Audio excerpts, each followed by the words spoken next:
We are going to go into executive session shortly. However, I entertain a motion just to change our order and allow public comment prior to that, so you don't all have to wait between 10 minutes and half an hour to come back and give your public comment.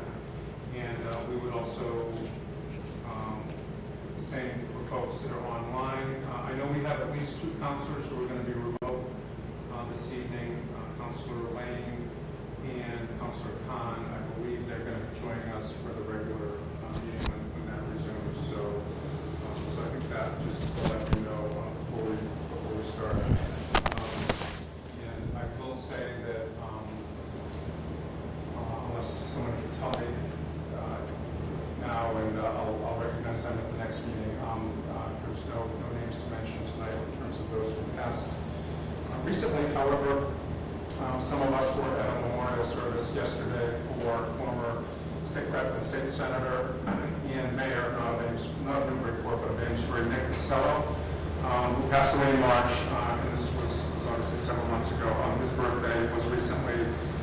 His family had a memorial service for him at the Maudsley Center for the Arts, which was certainly a lot of folks were involved in creating Maudsley State Park. Senator Costello, Representative Costello was one of the key ones.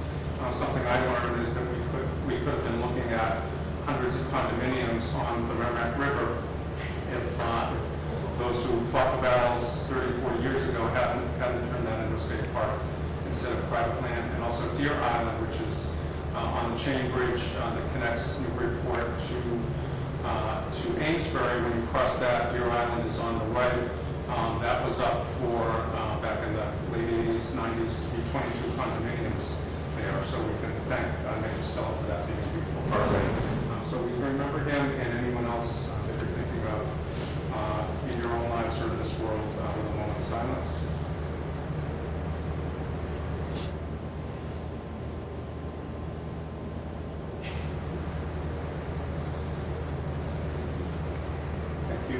Please join me in the Pledge of Allegiance.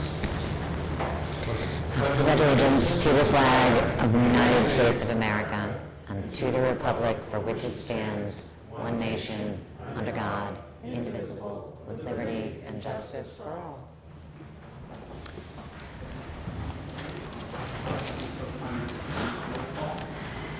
Councillor Donahue? Here. Councillor Granis? Here. Councillor Harmon? Here. Councillor Khan? Councillor Lane? Councillor McCauley? Here. Councillor Preston? Here. Councillor Shan? Here. Councillor Wright? Here. Councillor Zeid? Here. Councillor Cameron? Here. All right, so we will, I think it's all right if we just have a public comment first, if that's okay. We'll just make that adjustment. And again, for anyone remotely, if you want to make public comment, again, say your name, your address. We're going to do the sign-up sheet here. If you have your hand up in the next 60 seconds, we'll call on you. So name, address, and 2 minutes on a matter that's on our agenda. I don't see any hands up online, which is fine.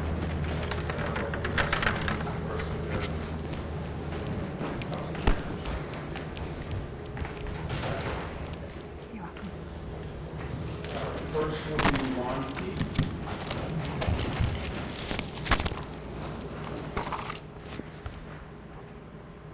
If you guys hear my voice crack, it's because it took a lot of nerve to get up here tonight.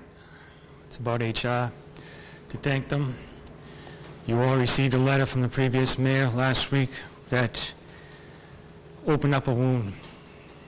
I was sexually assaulted by the former director of Public Works, who come to find out had a record by all former employees back in 18, which disappeared. Everyone that worked at the DPS gave a statement, and they're all gone. Not one evidence. Did get a letter from from one of the former employees, from Tracy. In that letter, on letterhead from the city, it does say all employees were questioned in this matter.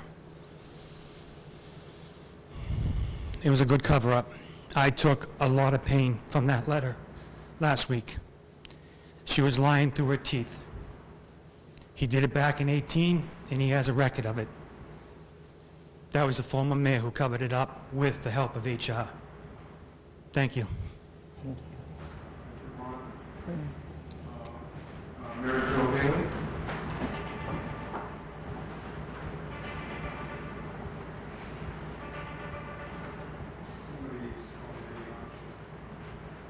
Hi. Down, Mary Jo. Tilt the microphone for you. Yeah. There. Hi, my name is Mary Jo Haley. I live at 2 Turkey Hill Road in Newburyport, and I'm also the parking enforcement supervisor. I'm having a little bit of anxiety. I have a hard time getting up and speaking about this. I was reticent to speak up today for 2 reasons. One, it continues to keep a target firmly on my back. And 2, the way the clerk's office was mocked after the last time we got up and spoke and beseeched the council for help in our toxic work environment. The administration had created the toxic work environment along with the HR director. Their continued lack of following city policies and due process has taken its toll on me and others that I work with. And I just ask the administration, the council, to not reappoint Donna. I feel that that would sanction what they've already done. And the funny thing is that as I was writing this in the car, because I really didn't want to speak today, this is on an envelope that I was given by Christian Sear about my dental policy, because I wasn't covered, even though I pay for it, and I couldn't go to HR asking them. I can't bring myself. I'm having a difficult time right now being here. So I just want you to take this into consideration, that it's not over. It's never been apologized. Everything is just status quo, and it can't be. It can't continue to be this way. So thank you for your consideration. Thank you. Thank you, Mary Jo. Liz Wall?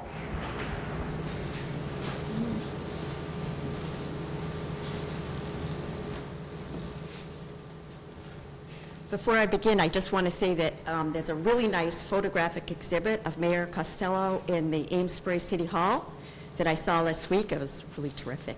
So my name is Liz Walsh. I live at 4 Virginia Lane. And I'm here tonight in solidarity with Sharon Spielbender, Donna Holliday, Mary Jo Haley, Glee Woodworth, and more.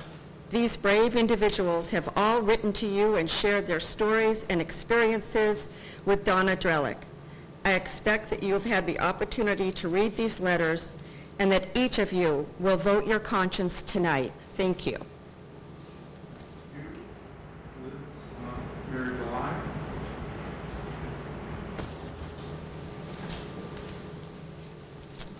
Good evening, Mayor Delay, 33 Elmira Ave.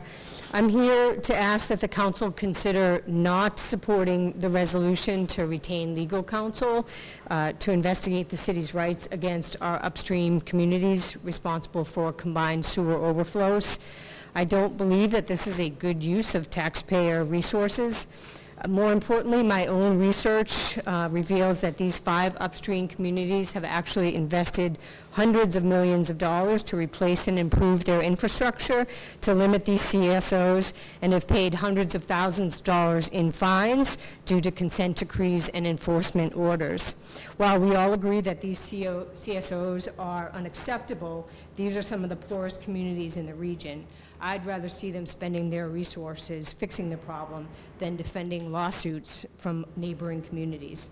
I also heard Senator Tarr advocating that we invest our time and energy in collaborating with our regional partners to secure federal and state funding for infrastructure improvements. I'd love to see us be good partners with these poorer communities rather than pursue legal action against them. Thank you. Thank you. That will lead us to Eric Boucher, I believe. I can pass. All right. Dennis, we're up.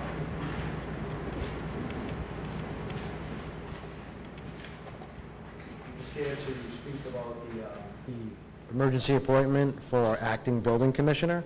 I'm just, for those of you who don't know me, I just wanted to everyone know that I'm in the crowd when the topic comes up. If anyone has any questions, I'm here to answer the questions. Thank you. All right, so that would be it for public comments.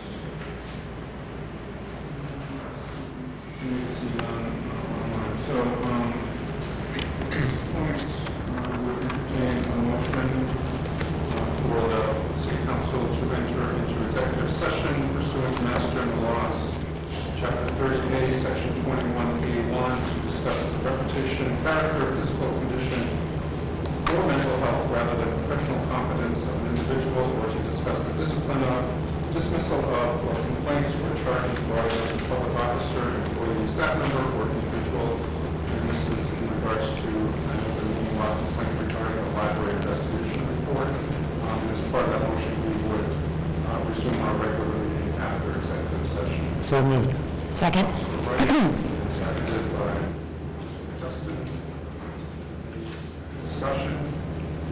All right, do a roll call on this. Counselor Donahue? Yes. Counselor Granis? Yes. Counselor Harmon? Yes. Counselor Khan? Counselor Lane? Counselor McCauley? Yes. Counselor Preston? Yes. Counselor Shan? Yes. Counselor Wright? Yes. Counselor Zede? Yes. Counselor Cameron? Yes. So we're going to shut down this room for those of you online. I do not predict the city council's future, so I don't know when we'll resume, but You're off. we'll be back online.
So you give you one for the full hearing, one for the second full hearing, one for executive session. Seems only fair.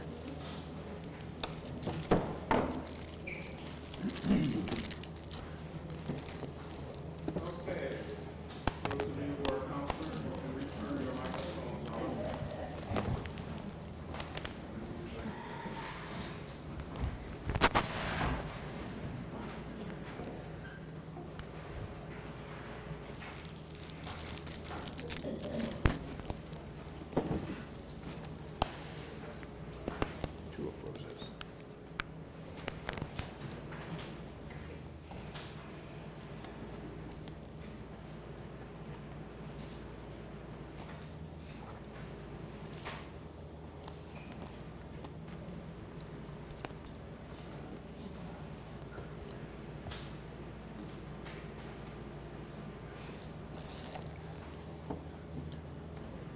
Please unmute your microphone.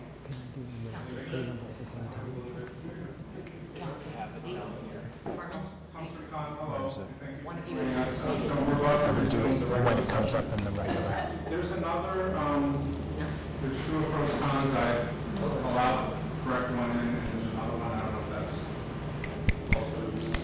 Monster. I just disconnected that one. So that's it. Thanks. Also,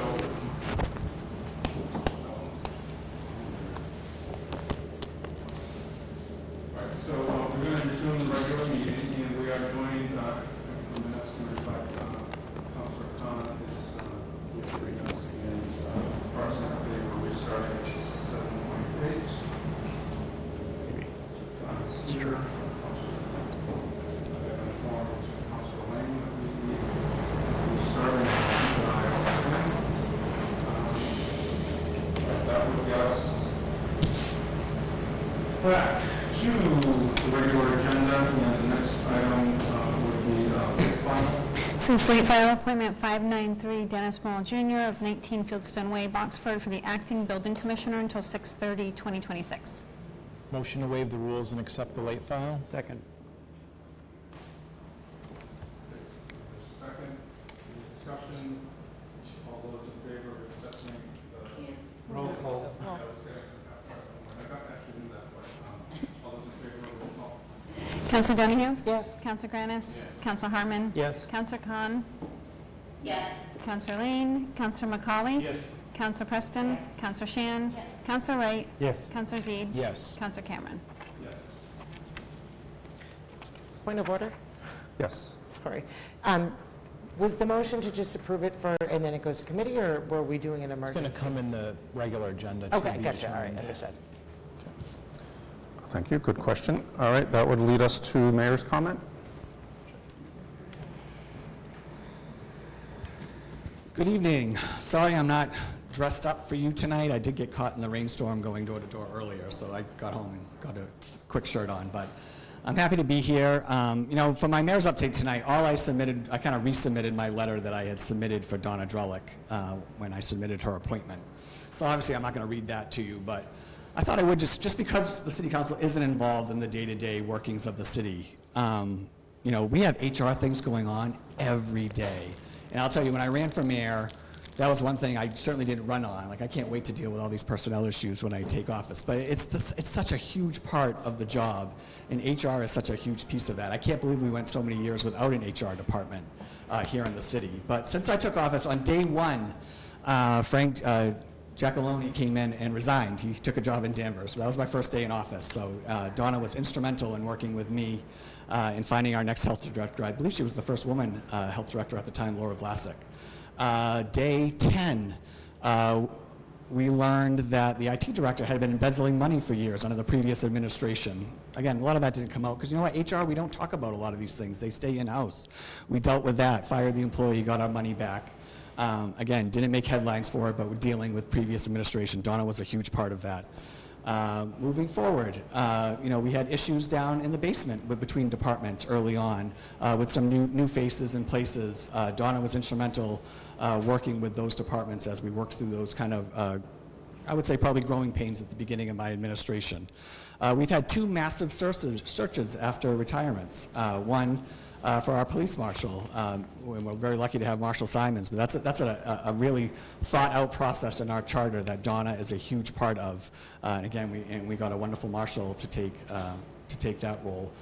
Fire chief. We had a fire chief who smoked every day, from what I've been told, a lot of times with our former mayor. You can't be a smoker and be on the fire department, but we had a fire chief who was a big smoker, had a massive heart attack. And again, as you all know, that he's still on the rolls because of that. Again, huge issue. But, we went through that process to hire the next fire chief, Steve Bradbury, and he's been wonderful. And again, Donna Drellick helped lead that as well. We've had other departments. We went almost a whole year without an IT director after we had to get rid of our last one. And that was a tough time to go through a whole year without an IT director. We managed those consultants along with Ethan Manning at the time, with Donna Drellick, got through that first year, and we were able to bring in James Pope, who really did a great job. Like I said, we've had 2 massive searches there. Think of all the union contracts we've negotiated over, at least I'm just talking about my past 3.5 years, all approved by this council. Again, Donna Drellick involved in all those. Has she been perfect? Have I been perfect? Has the rest of my department heads been perfect? No, but God, we love coming to work every day, working for the city of Newburyport. So I'll stop there. I'm not going to go on and on, but really Donna's been a big part of our success here in Newburyport, and it's not an easy job. I think Ben will tell you, HR can be very, very difficult, and I've learned a lot, since my time here as well. But this would be pretty unprecedented, not supporting a department head who, again, I think we're approaching a time in the city right now that the people that work for the city aren't really feeling supported by some of the elected officials here, and I think that's tough. And that affects morale when you're trying to come and do a good job each and every day. So, like I said, whatever happens tonight, I'll have a plan in place to go at 8 a.m. tomorrow. But I hope you reconsider and kind of take the emotion out of it for some of you, and just think about all the good things that Dawn has done in the last 6 years. So, that's it. Thank you. Thank you. Any questions, comments for the mayor? Councilor McCauley? Mayor? Mayor? Yes. Just one comment, Councilor McCauley. Yeah, I do have a question, and it's about HR. The contract called for a 90-day notification.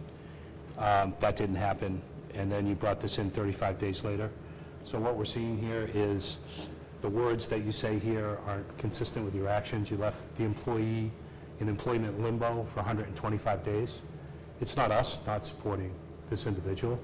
So the question really is, why would you let somebody sit that long without the support that you offer? Yeah, well, again, I'm 100% behind the appointment. The timing of appointments coming in had never been up before. I think to go to past precedents, when I first took office, I think Andy Port's planning director appointment came in about 3 months after, but was never questioned. At the time, the clerk advised, we can submit these appointments when we feel necessary. But it's a good point. Again, after talking with council, we ended up getting the appointment in, but there was no reason why I couldn't have had that in on July 1st. That's administratively on my end.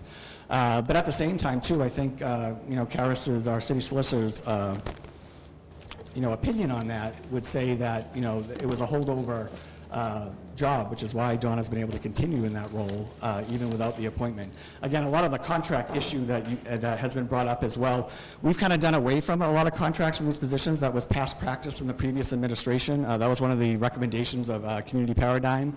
When I first came in, a lot of these contracts really aren't enforceable as well, so we've tried to move away from them and try to keep them in only the positions that we thought were fit for a contract. Okay, thank you. Anything else for the mayor? All right, hearing none, thank you. That will lead us to the consent agenda. The consent agenda this evening is the approval of the minutes for the August 4th meeting.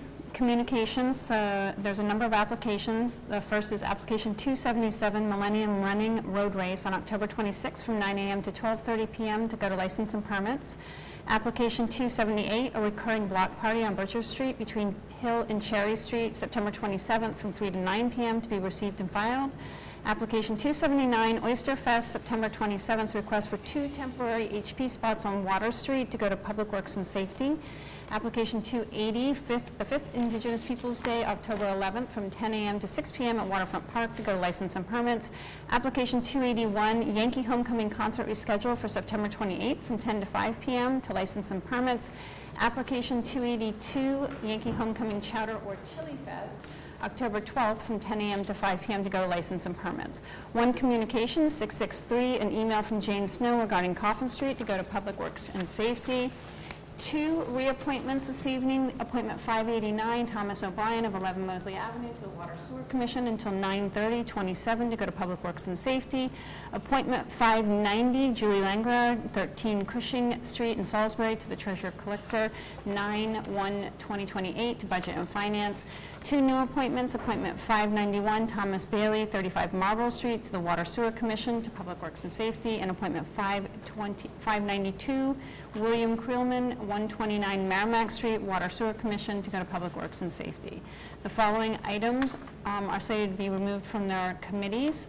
Budget and Finance, Transfer 243, General Government, Appointment 587, Orders 743, 737, and 742.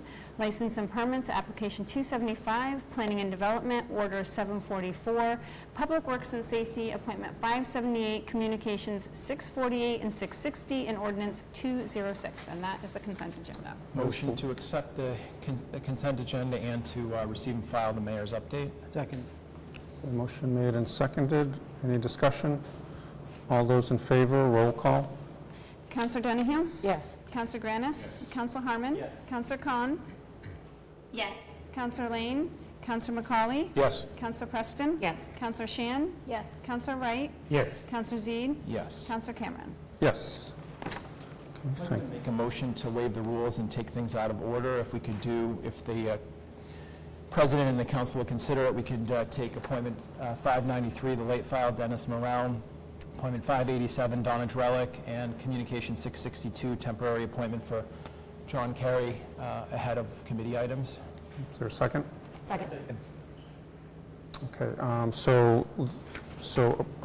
let me just be clear on what you just said. So the appointment of Dennis Morel. Which was the late file, that's Dennis Morel to the acting building commissioner. Yeah. Appointment 587, Donna Drellick to human resources director, and communication 662, which is a notification of temporary appointment of Jonathan Carey to DPS director.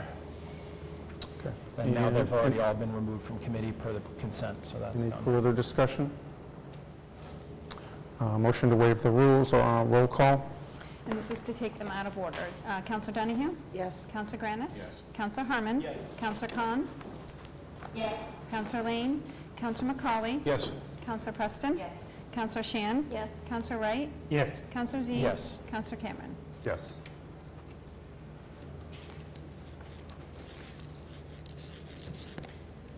So you've got them out of order. Do you want to start with the Well, I think you might read 593 to start. Would that be all Dennis right? Morel Jr., 19 Fieldstone Way, Boxford, as the acting building commissioner until 6/30/2026? To waive the rules, declare an emergency preamble, and approve on first reading. Second.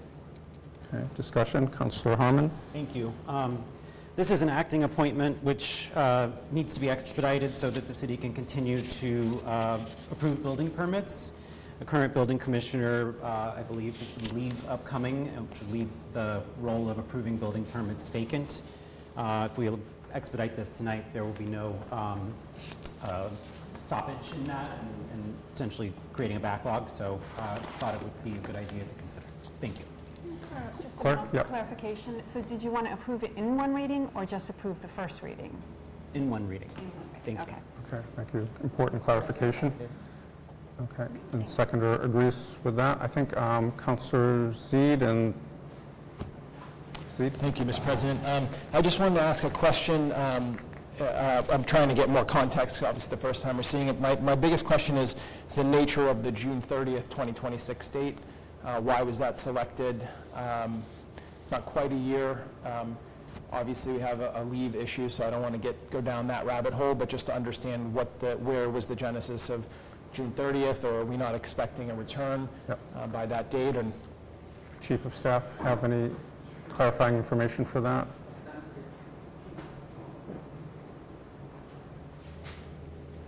Thank you, Councillor.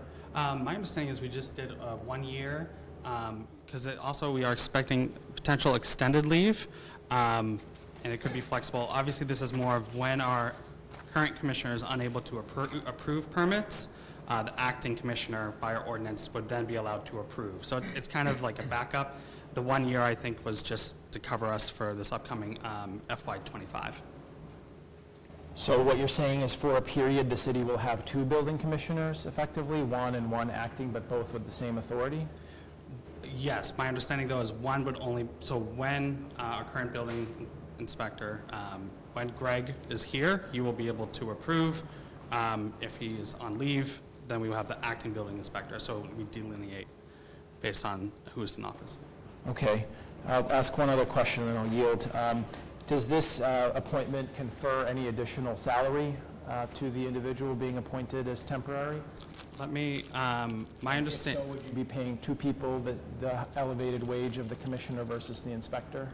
So my understanding, and correct me if I'm wrong, we would work with the union and that employee on if there are any additional compensation for when he's taking on that active role. I'll yield for now, just Okay, to thank allow you. others to speak.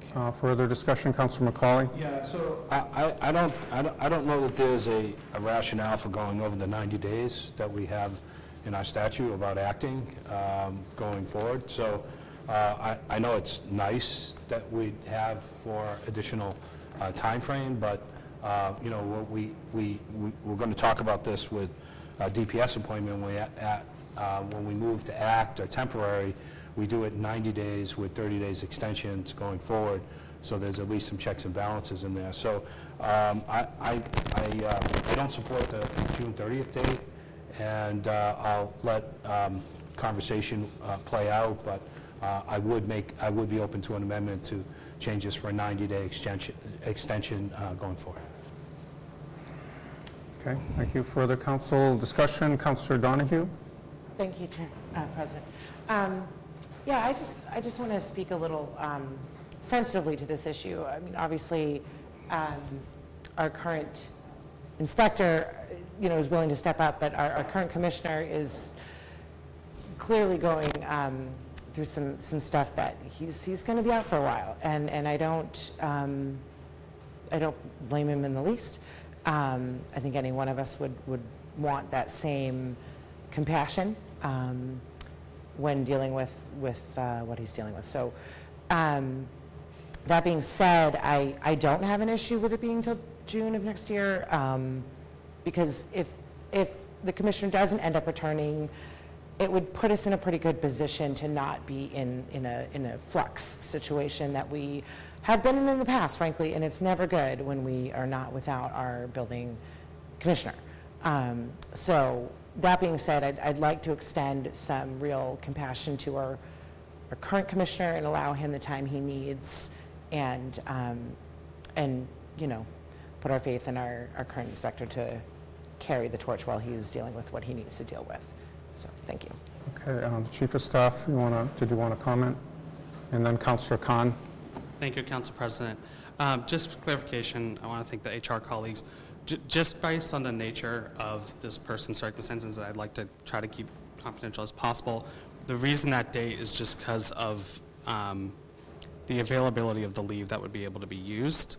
So that's why we had that date. We would be amendable to the 90 days, but it's just, it would be a little bit easier for the city to facilitate it for the entire, until the end of this, until June 2026.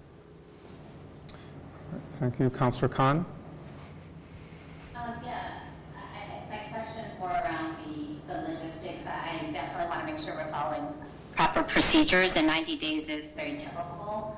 I also think this is the first time it's coming before us and having an acting building commissioner, so by keeping it on the radar, we know about the position being still in the acting format, so also part of it's also for awareness, and if we just let it go till next year, then we don't really get to hear updates or have kind of the public realm for recognition of, you know, now do we extend it? What's the role turning into? So I would also be in favor of amending it to 90 days, and then we could do the extension, but also at the same time if there is a desire or an appetite to understand the situation better and doing a further extension, we can at least talk about it. But the minute it leaves here, then it's also off our kind of our plate and our purview. And again, to try to be consistent with how we do things, I'd rather we head in that direction. And 90 days is what we typically do for acting. Councilor Preston? Yeah, thanks. So I have no idea what's going on with the current building commissioner, nor do I need to. But I agree, for transparency's sake, I think it would be really nice if this were not for an entirety of a year, just so that we have an understanding of where the position is, and then also from the perspective of, without a full understanding of the salary situation. I mean, if we would be bumping the salary of the acting building commissioner, yet paying the existing building commissioner, you know, it for an entirety of a year, that seems uncomfortable, shall I say it? But if that's the way it has to be, that's great. But I think having check-in points along the way for that would be highly desirable. So I would only be a yes if we are going to move this to 90 days. Thank you. Okay, Councilor Zede.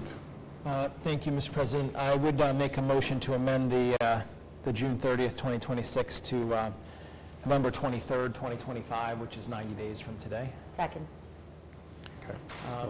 I just want to say in support of the motion, having been on the council for a while, I certainly understand the legal importance of having a building commissioner. You need to have a building commissioner to assess buildings. If there's a fire, they would be the ones to make a structural call on it in that moment. There are a lot of other legal intricacies, I know, with the building commissioner. At the same time, I don't think having two commissioners is logical because you're imputing powers into a specific person. That's why we have an appointment process. I'm quite uncomfortable with that. The salary question obviously is something we've learned over the years we can get into trouble with, and so this is the best middle of the road, 90 days to figure it out. I want to remind everybody that's here that doesn't mean there's 35 council meetings between now and then. We've got our cadence, you can see what it is, so bring an appointment forward for a more permanent one, or maybe one person is not going to be in a position to serve beyond that, or we're still not sure. We can take that up, but I hope that can be submitted with a little bit more information. In the meantime, we can keep running the city and people's projects don't halt. Further discussion, Councilor Shand? Thank you, Council President. I was just looking to see what our council calendar is. I mean, if we go to November 23rd, which is a Sunday, do we want to change it to the 17th of November, which is our second meeting in November, which is, if we needed to do an extension at that point, we'd at least have a council meeting on the calendar for it? Just a suggestion. Yeah, it's friendly for me. I don't know who the second was. I was. No, I'm fine with it as well. Okay, so November 17th? Yep. Okay, any further council discussion? All right, so the motion is to approve the following named individual as acting building commissioner, and the term would expire on November 17th, 2025. I'm going to vote on the amendment first. Vote on the amendment? Okay, roll call. Yep. A roll call on the amendment to... Sure, go ahead. Councilman Preston's question about paying two building commissioners. I worked very closely with Amy in finance, and the acting will only get paid when he's acting. So this is going to be an intermediate leave. So we could have the commissioner here for 3 weeks, then he's out for 2. And then when he's out for the 2, that's when the acting will get the pay of the commissioner. It won't be both of them all along. Thank you. All right, so amendments on the floor. Councilor Zede, did you want to? I just want to say, but to be clear, as the chair of budget, there will be a budgetary impact because it's not like the commissioner's salary is going to go down. So the line is going to end up being short, and some kind of a transfer or something will likely need to be done at some point. Okay, roll call on the amendment. The amendment to move the end date of the appointment to November 17th. Councilor Donahue? No. Councilor Granis? Yes. Councilor Harmon? Yes. Councilor Khan? Yes. Councilor Lane? Councilor McCauley? Yes. Councilor Preston? Yes. Councilor Shan? Yes. Councilor Wright? Yes. Councilor Zede? Yes. Councilor Cameron? Yes. Motion approved as amended. Second. Okay, roll call. To approve as amended to the 17th. This is actually the waiver of the rules, the emergency preamble, the passing, waiving the second reading, essentially. So it's a one reading. And the date. Second. Roll call. Counselor Donahue? Yes. Counselor Granis? Counselor Harmon? Yes. Counselor Khan? Yes. Counselor McCauley? Yes. Counselor Preston? Yes. Counselor Shan? Yes. Counselor Wright? Yes. Counselor Zede? Yes. Counselor Cameron? Yes. Next, appointment 587, Donna Dralick, 8 Chadwick Street, Methuen, HR Director, 9/15/2028. Okay, so this was reviewed in general government last Monday. Many of you were there. It was also a committee of the whole. We recommended in that meeting to bring it forward to the full council with no recommendation. However, we did, at the time of the meeting, amend to make it a shorter term. Discussion ensued in that committee meeting that it was possible for the council, again, would need mayoral approval and approval of the employee to modify a 3-year term to something shorter. The thinking was that that would allow whoever's mayor next spring to make the appointment for the longer term.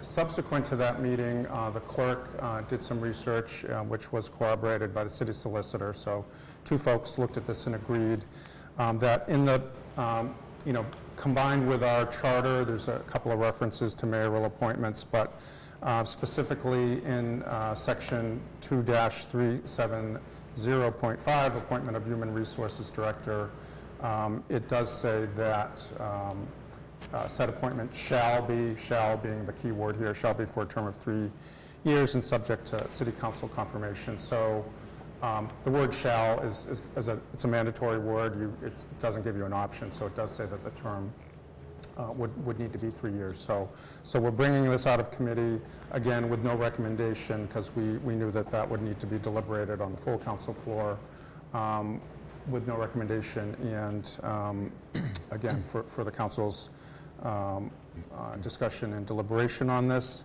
I will say I'm kind of wearing a little bit of 2 hats here, so as chair, I've got a couple of comments. I will keep them brief as chair of the committee, but also as presiding officer.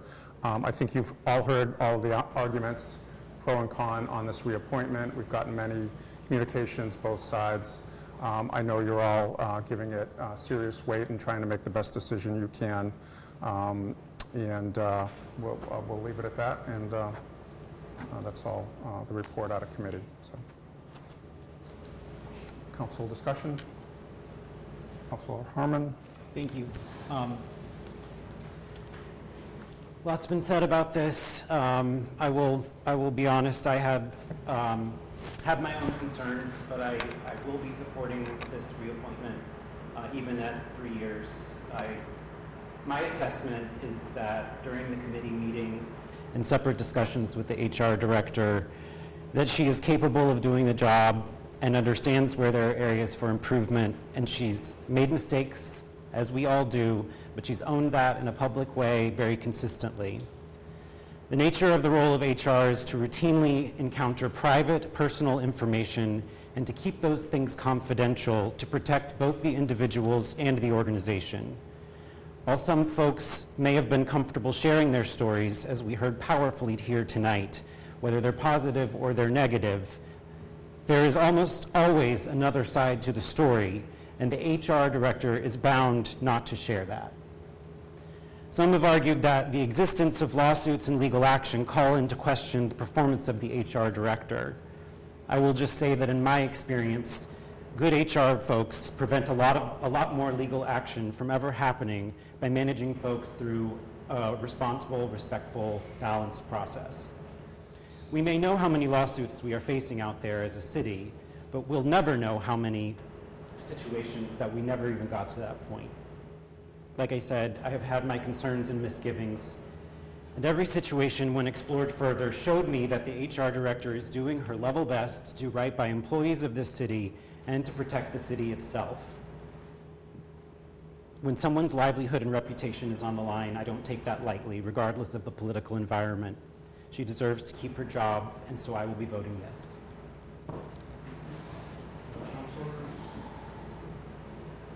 Preston. Thank you. First, let me just acknowledge those employees that spoke tonight. I know this is very difficult to do, especially when you're opposing something that has very clearly been pushed very heavily by the administration. And I also want to acknowledge for the appointee, that this has been a really, really hard process, and I really feel for you. I frankly really wish we did not have to go through this tonight. I know that several councillors have urged the administration to pull this reappointment today, and you have chose not to do so, very likely knowing exactly how it's going to go, and unfortunately that leaves us, subjecting a really nice person to a really tough public process. However, I will not be supporting the reappointment tonight. I like this person a great deal, and this is not about personal feelings. Ultimately, I am a no because I feel that it is a disservice to the people of Newburyport to keep this person in this role. The head of HR sets the tone for all employees, and the conduct of this person has not been acceptable, which is, I feel, is really adding to the morale issue that is plaguing our city staff. During a private discussion, we discussed the dysfunction in the city, and I asked the appointee how they would change the course. I did not get a satisfactory answer at the time, so I asked again in committee. I again did not get a satisfactory answer. I restated the question, and a third time did not get a satisfactory answer on how this person was going to tackle the dysfunction that we are currently facing with the staff in the city. I can only surmise that this person is not the right person to put us back on the course, and the ship is desperately off course right now. As painful as it is, I feel I owe it to the people of Newburyport to make the hard decision to create a path, to put someone in this role that can really set the city on a better path. Thank you. Thank you. The councillors. Councillor Donahue. Thank you, President. So thank you for the really thoughtful comments from the Ward 4 councillor, but I do have to stand and agree a lot with the at-large councillor that just spoke. First, I do also want to thank all the public speakers and the letter writers who came forward with their stories and their perspectives. But I do want to point out that, we certainly received a good influx of supportive emails that were very, in my opinion, pointed and asked for. And it felt very conflict of interest to me to be receiving emails from staff and department heads asking for, glowing reviews of someone that is essentially their superior. I find a lot of problem with that conflict, and really only from a specific concentrated department of the city who clearly was served well by HR, but not everyone.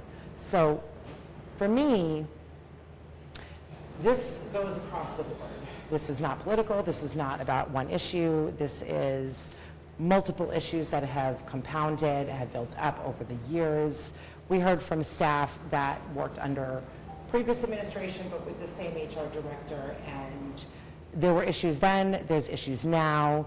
6 years is a long time for a learning curve. So I don't feel comfortable for the staff of the city to be equitably represented by this individual, so I'm just not comfortable supporting the reappointment. Thank you. Councillor Manis. Thank you, Council President. The past few years haven't been good ones for the human resources in Newburyport City government. We've had and are still fighting multiple employment-related lawsuits, and we've lost several talented department heads who are key contributors to the city. And by all reports, we have developed a less than healthy working environment in our city government. The council has seen reports of bullying and harassment. City employees have come before us speaking of anxiety and mental health concerns. Frankly, all this saddens me, and I think we can do better. Human resources should exist to prevent and mitigate these types of problems. As a department, they play a crucial role in safeguarding the interests and the budget of the city by ensuring compliance with the law, lowering the risk of lawsuits, and reducing the costs of hiring and training that comes with personnel turnover. Is Mr. Ehrlich directly responsible for these events? She certainly is not. But when considering this reappointment, I have to think about the future of our city. So the important questions become, will Mr. Ehrlich be able to improve morale and reverse our unhealthy workplace environment? And is Mr. Ehrlich capable of providing firm guidance to the city or any future administration to prevent future lawsuits and employment incidents? Based on conversations with Mr. Ehrlich, current and former city employees, and Mayor Holliday, who originally hired Mr. Ehrlich, I fear the answer is to both of these questions is no. Mr. Ehrlich has been a valuable employee to our city. She excels in many of her duties, especially the day-to-day and logistical tasks for which she was originally hired. But unfortunately, Mr. Ehrlich has been put in more difficult positions than her abilities and experience seem to be able to handle. So for these reasons, I simply cannot support her reappointment. On a personal note, I think it's regretful that this reappointment has to happen out in the public for all to see and hear. It's a deeply personal matter that would be better handled behind closed doors, but unfortunately this is not the way that city government works. And regardless of the outcome of this evening's vote, I'd like to express my gratitude and appreciation for the valuable contributions that Mr. Ehrlich has made to the city for over the past 6+ years. Thank you. Thank you. Further discussion? Councillor Shand, Thank you. and then Councillor Khan. So I do want to thank all those that spoke tonight. It has to be very hard. Some of the comments were gut-wrenching, and I was speechless for some of them. I know the job of HR is not easy. And there are so many things that we don't know the half of. And we shouldn't know the half of because that's what HR is supposed to do. And as the Ward 4 councillor has mentioned, and as the HR director has said, no one's perfect. None of us are. All we can do is do our best and try to move forward. As the Ward 3 councillor said, it is awful that this has to happen in a public forum. This is not an appointment that I feel like it should.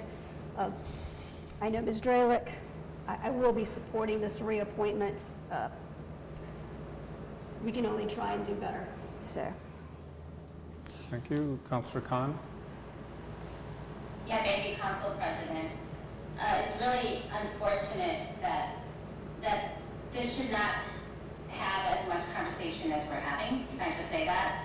I think it's really important to understand that all the situations, all the areas that are pain points for councilors is really related to situations that we all know, the public has heard about, we've been kind of facing and dealing with as a council from the moment of the kind of coming forth of the administration, the new administration. You know, we had areas where with consolidating departments where there was a few hiccups and not really knowing the direction of what happens and in terms of positions that the new administration is trying to form or eliminate.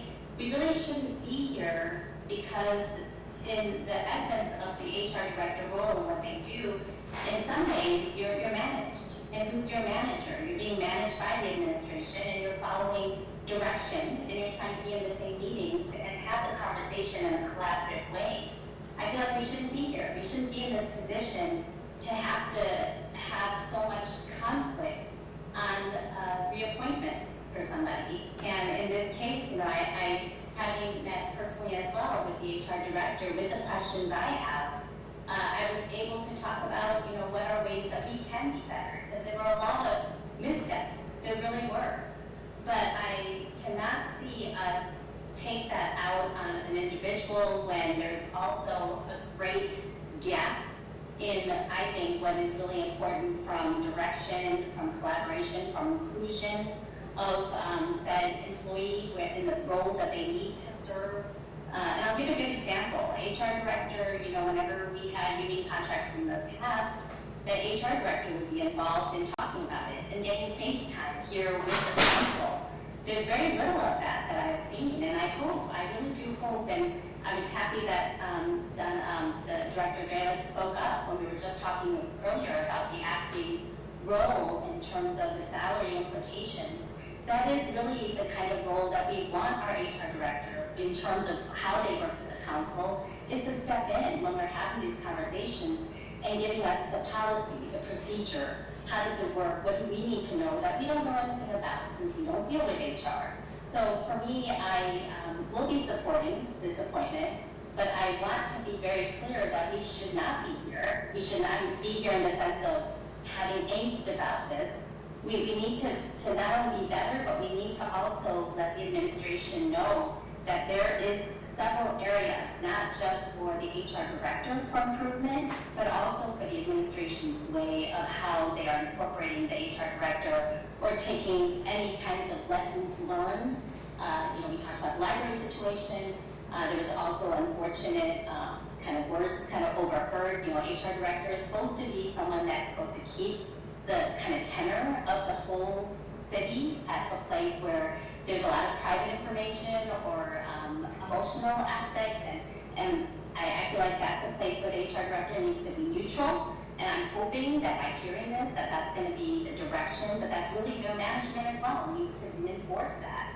So again, I'm not taking that on the person, but I think their leadership needs to step up as well to ensure that this is done properly and supporting employees all across the board. Thank you. Thank you. Further council discussion? Councillor Zede? Thank you, Mr. President. I really, I agree with my at-large colleague that we shouldn't be here. I strongly agree with that statement. I don't think I want to use my time to sort of do a performance review. I don't think I think there's enough been said about that, and I certainly have feelings about it. But I just don't, if you're watching this at home on Zoom or you're sitting here in the room, this is the end result of basically complete dysfunction, in my opinion, and it doesn't seem to be getting any better, and I think that's what I think everybody is running into.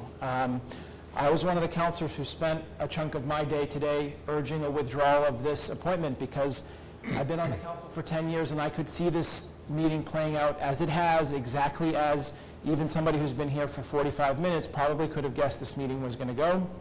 And it is inappropriate and unnecessary, and I really think this constant hamster wheel that we're in now, where a proposal's made, there's some dissent, majority dissent, and the answer is let's just keep going, and here's the same update that you got 3 weeks ago in a letter, and that's supposed to somehow change anybody's mind with no mitigations being offered, no different story being offered. It has to stop at some point. Even tonight, we have a temporary appointment for a building commissioner with paper-thin information that we're going to pay potentially 2 people for several months or maybe even a year. Yes, only during non-overlapping times, whatever that means. This is not, the city council is part of the city government, and it just doesn't seem to be regarded that way.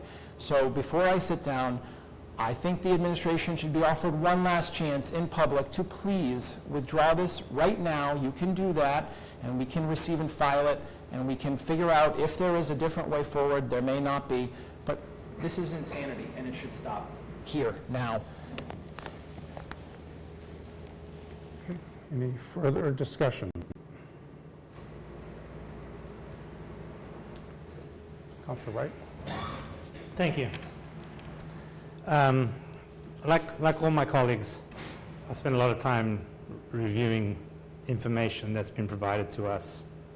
And I agree with most of you who have said that this is a terrible situation for all of us to be involved in.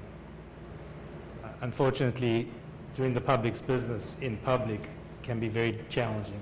So I acknowledge that this evening.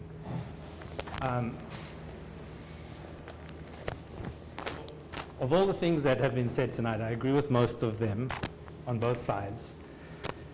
The one thing that's going to tip me in one direction or another was in the committee meeting when it was asked of the appointee if she had apologized to the people that she had acknowledged that she had done something wrong. And at the time she said no. And she had plenty of time to do that. And as far as I understand, there still has not been an apology forthcoming. So I cannot in good conscience support this reappointment because it's indicative of the way that the culture of this city or this business is at the heart of the combination of the appointee and the administration. And so I don't get a vote on the mayor, but I do get a vote on the appointee, and I'm regretfully not going to support her reappointment. Thank you. Any further discussion? Chief of Staff, would you like to add something? Thank you, councillors. First, to clarify one thing to a councillor's point, there was a lot of public comment this evening. I just want to clarify one thing first. One of the conversations regarding sexual assault, just for clarity and for the public don't know, that was under the previous administration, under a previous HR director. I just for the public, I want that to be clear, just for everyone to know as well. I also think it's very difficult to do this in public. We will not be withdrawing this appointment. It is our understanding. I've been fortunate to work with Donna for the last 8 months. Again, as the mayor said, there's a lot we do every single day to keep the city running. There's obviously the challenges, as Councillor Harmon mentioned. You will see our successes usually stay quiet. And I do struggle with this as it's a public process. There's obviously some disagreements around the city, and we have to try to work through them. A lot of that happens behind closed doors, and we are trying to just work through those. So we were amendable. I would say the administration was amendable to compromise. We were trying to find a way to work with the council. We thought during the committee meeting that 1-year appointment, but it is worth noting that had previously happened. So we were under the assumption that would be possible. We now know that is not. There are other ways. I mean, it could be good faith of knowing that we can send in a communication later this spring on bringing the appointee back. That's another way we can do it. Yes, the law might bind us. We are not doing contracts anymore, so they are just usually an at-will employee. But there are ways we can work through this, and as the at-large councillor Afroz Khan mentioned, we can try to make sure that there's a better relationship between the appointee and the council moving forward. So there are other ways. I know through the appointment process itself, there might not be a legal way to do it, but there are ways where maybe we can build trust to make sure there's more communication between the appointee and the council. Thank you. Thank you. Councillor Khan? Yeah, so I don't want to belabor this. The one thing I feel like I need to respond to or say is whether it's a year, 3 years, it doesn't matter. And this is what I was trying to understand. What happens at 1 year? I don't want to miss again, the point I want to emphasize is we also are dismissing the fact that this appointment, we knew it was coming and it didn't properly come at the right time in our packet. So there's a lot of missteps, and this is again, it's unfortunate. I can't tell how the vote's going to go, but my one last appeal to my colleagues is that, look at procedurally what is really the missteps here are purely in the administration. They need to back up their employees, support the employees, help their employees grow, and recognize when situations happen and step in. I know we mentioned an apology, but again, the administration, the mayor could have talked to the employee and have him do the apology. Why are we in that role? That is not our job. They report to the administration. So I really want to urge everyone that the missteps are there.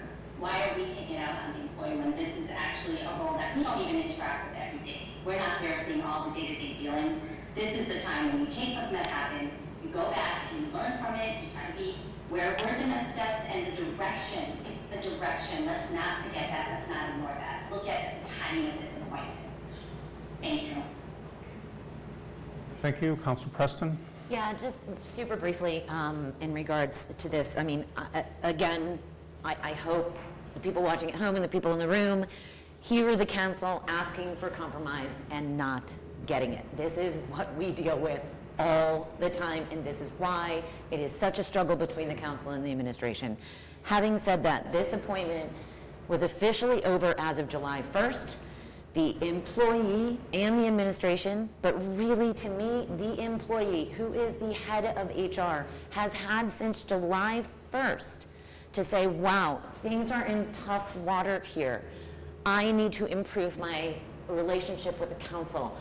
I need to improve my relationship with some departments. I should apologize for some things that have gone wrong. They have not taken the opportunity to do that. So none of this changes my mind. I am still a no. Okay. Roll call? Roll call on appointment 587, Councilor Donahue? No. Councilor Granis? Councilor Harmon? Yes. Councilor Khan? Yes. Councilor McCauley? No. Councilor Preston? No. Councilor Shan? Yes. Councilor Wright? No. Councilor Zede? No. Councilor Cameron? Yes. Getting 4, needing 6, motion fails. Thank you. That would lead us to Motion to receive and file communication 662, temporary appointment of Jonathan Carey. Second. Want to comment on that piece? Yeah, on the communication? Yeah. This is the first time we're seeing this come in, and while we most likely should have seen it come in as an appointment, we just did this with the acting director for the building commissioner. Again, it's almost 60 days late, but the first one that comes in as an appointment, and we approved that, and the second, if there's an extension for 2 and 3, then those come in as communications to extend that. So I'd like us to be able to convert this to an appointment here as part of an omnibus kind of emergency to allow DPS to continue function. We can't have any side chat, thank you. Okay, thank you, Councilor, sorry for that interruption. So basically, you're suggesting change of appointment? Yes. Is that, as opposed to a communication? I think the clerk is looking up whether or not we can do that. If you can do that.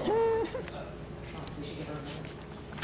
Per the charter, if it's an interim appointment, temporarily, it's just a communication for 90 days. Well, hold on. While we're there, we had the building inspector come in as an appointment in the and that's interim and temporary. And it's usually the first one is an appointment, and the second one is a communication. Chief of Staff, go ahead. Just for clarity, again, we wanted a year because we knew that... It has nothing to do with that. It has to do with the administration. That has to do with the length of time. We know that the acting building commissioner will be on leave intermittently for a year, so we proposed a year. We couldn't use 90 days for this appointment, which I know the council just voted for, but that was the thinking. Okay, so clerk, what do you? Under 3-5, it's listed as a temporary appointment. Sorry, can you speak up? Under 3-5, it's listed as a temporary appointment in the charter, a temporary appointment. So whether or not you can change it to an appointment, I'm sorry? or whether or not you can change it to an appointment, it's a mayoral appointment. I don't have an answer to that. I don't know. I mean, it's in the charter that it's supposed to come in as an appointment, not as a communication, which is what it came in as. Yeah. So will the administration on the floor change this to an appointment so we can take this up tonight and move forward?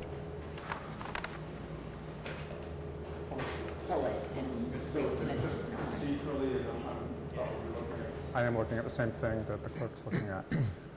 And I'll read it. Temporary appointments to city offices. Whenever a vacancy, either temporary or permanent, occurs in a city office, needs of the city require the office be filled. Mayor may designate the head of another city agency or a city officer or city employee or some other person to perform the duties of the office on a temporary basis until the position can be filled as otherwise provided. By law, by this charter, the mayor shall file a certificate in substantially the following form with the city clerk whenever a person is designated. So I note shall file a certificate. In the form that it should substantially follow is I designate name of person to perform the duties of the office on a temporary basis until that office can be filled. I certify that said person is qualified, blah, blah, blah. Signed, mayor. Persons serving as temporary officers under this shall only have the powers essential to the duties. Notwithstanding any general or special law to the contrary, no temporary appointment shall be for more than 90 days, but not more than 2 30-day extensions of a temporary appointment may be made. Whatever certificate means, shall file a certificate, a communication sounds like it fits that bill. No, sorry, that's not the reading of the charter. It's not what's stated. It's not the reading of the charter. The charter says that the mayor shall inform the city clerk. Then from there on, the word temporary appointment is throughout the whole paragraph. So it is an appointment. It's not just a notification to, the clerk. It should come in as an appointment because it is a temporary appointment. Okay. Right in the charter. And as a temporary appointment, it's different because it comes in as an appointment, which you then can vote on in a way that is effective and different than a communication. Chief of Staff and then Councillor Zede. Thank you, Councillor Wright. Thank you. Just for clarity, you can call it appointment, however, it doesn't go through council as an appointment. That's my understanding from talking to the city solicitor. It's a temporary appointment. That's why there's time limits on it. There's the 90 days and only through 2 30-day extensions. That it's an appointment. Yes. But I guess what I'm saying is that it's not approved or disapproved by the council. Hold on. Councillor Zede and then Councillor Foley again. The best I can think of to solve this problem is essentially we get a new order number with this thing and admit it as a late file, and then we receive and file this, and we vote on a new one. That does require, we need a new order number, but it can be the same thing, I think, personally. And we have to admit it as a late file, emergency it, and pass it, assuming that we need to do this tonight. I mean, I don't know much about this other than what I'm reading in it, which is that the vacancy, that I did know, is since July. From an open meeting law perspective, the substance of it was here. I don't think it's any surprise that there's an appointment being suggested here. So that's a decision the council would have to make as a body, but that would be, rather than fighting about how to not work together, this is how I think we probably could get this done tonight. So, I mean, you could take like a 2-minute recess, just get the order number, print it up so we have something hard. I know Katie's not here tonight, and just do it the right way. Good to meet Councilor Preston. Yeah, I mean, alternatively, I mean, the position's been vacant for quite some time, so it does not seem to me that there's any major emergency here. Obviously, we should make this appointment, but perhaps the administration would consider withdrawing it, taking the time, make sure that it's right, and resubmit it for our next council packet. Okay, Chief of Staff, go ahead. So just to be very clear, from our understanding with lawyers and our labor attorney, when there's an interim appointment, the mayor can make it for 90 days and extend it. Because if we had to go to council every time there was a vacancy, our city, another provision in our charter, we would not be able to continue government. I don't know that one, but that's why we have this in our charter. So I understand, but this is how things have usually worked when there's an interim director or a city official. So I understand the confusion, but just legally on our side, the director is the interim director for 90 days from when we submitted this, and then can extend for another 30 and another 30, and then hopefully, if we are able to find another permanent DPS director, that's when that appointment would expire. Councilor Zede, Councilor Macaulay. I'll yield for the moment. Yeah, I just, again, we're trying to get to the same point where we're trying to get the individual in the role going forward. I'm not going to take a legal lecture from the Chief of Staff on a drive-by legal opinion that we've gotten from an attorney that nobody's heard from or seen or written down or anything like that. We have, by following that logic, any time the administration would want to appoint somebody as acting, somebody went on vacation, they want to appoint acting, they could do all these things along the way. It's not just, snap your fingers and they're acting. It actually has a legal implication going forward. They have signature authority on money, and there needs to be checks and balances. There is no checks and balances if we just take what we're hearing from the administration, which is they can appoint anyone at any time for an appointment if they think it's vacant for any particular reason. That's why we have a charter. That's why we wrote down those things that said we have to follow the rules. It's only an emergency because The position's been vacant for 60 days, almost 60 days going forward. I'm sure there's things that might be backlogged that technically they couldn't add. Again, I would suggest to the council president that if he so chose that, we could try to get this resubmitted as an appointment so we could act on it going forward, unless the council just wants to act on it. Okay, I'm kind of liking Councilor Zeid's proposal around taking a 2-minute recess, renumbering this as an order/appointment. That seem amenable to people? Yes. Councilor Khan, thank you. Yeah, quick question, sorry, clarification, a couple of things. The charter reference is, and I think section 3-5, is that what was referenced? Correct, that's what I read, yes. Temporary appointments to city offices. Yes, so I think this seems a little easier than what we're thinking, and maybe I'm not quite following what folks are trying to do, but previously they either come in as appointment or a communication, and this is where I guess I'm trying to get some guidance here, because it says, you know, the last line of the first paragraph is the mayor shall file a certificate in substantially the following form. And then there's language, right? Is that what we're looking at, where it says with the city clerk, whatever person is designated under this section? Is that correct? Correct. Are we all under that same understanding? Correct. So I guess I'm a little, just again, trying to make sure I'm following what needs to be done. If this is the form, and feel free, my colleagues on the council, to correct me, this could be a form that can be applied in this basis. It came into the packet on this basis. The only thing is the 90 days, which is kicking into, and the time period, I think just making sure that's aligned. But I just want to make sure I'm not missing the general substance of what we're trying to do. And if we're just really kind of looking at do we really, if it doesn't really say what the format of it, a communication may be adequate. And this is really, I'm just looking to get clarification on that.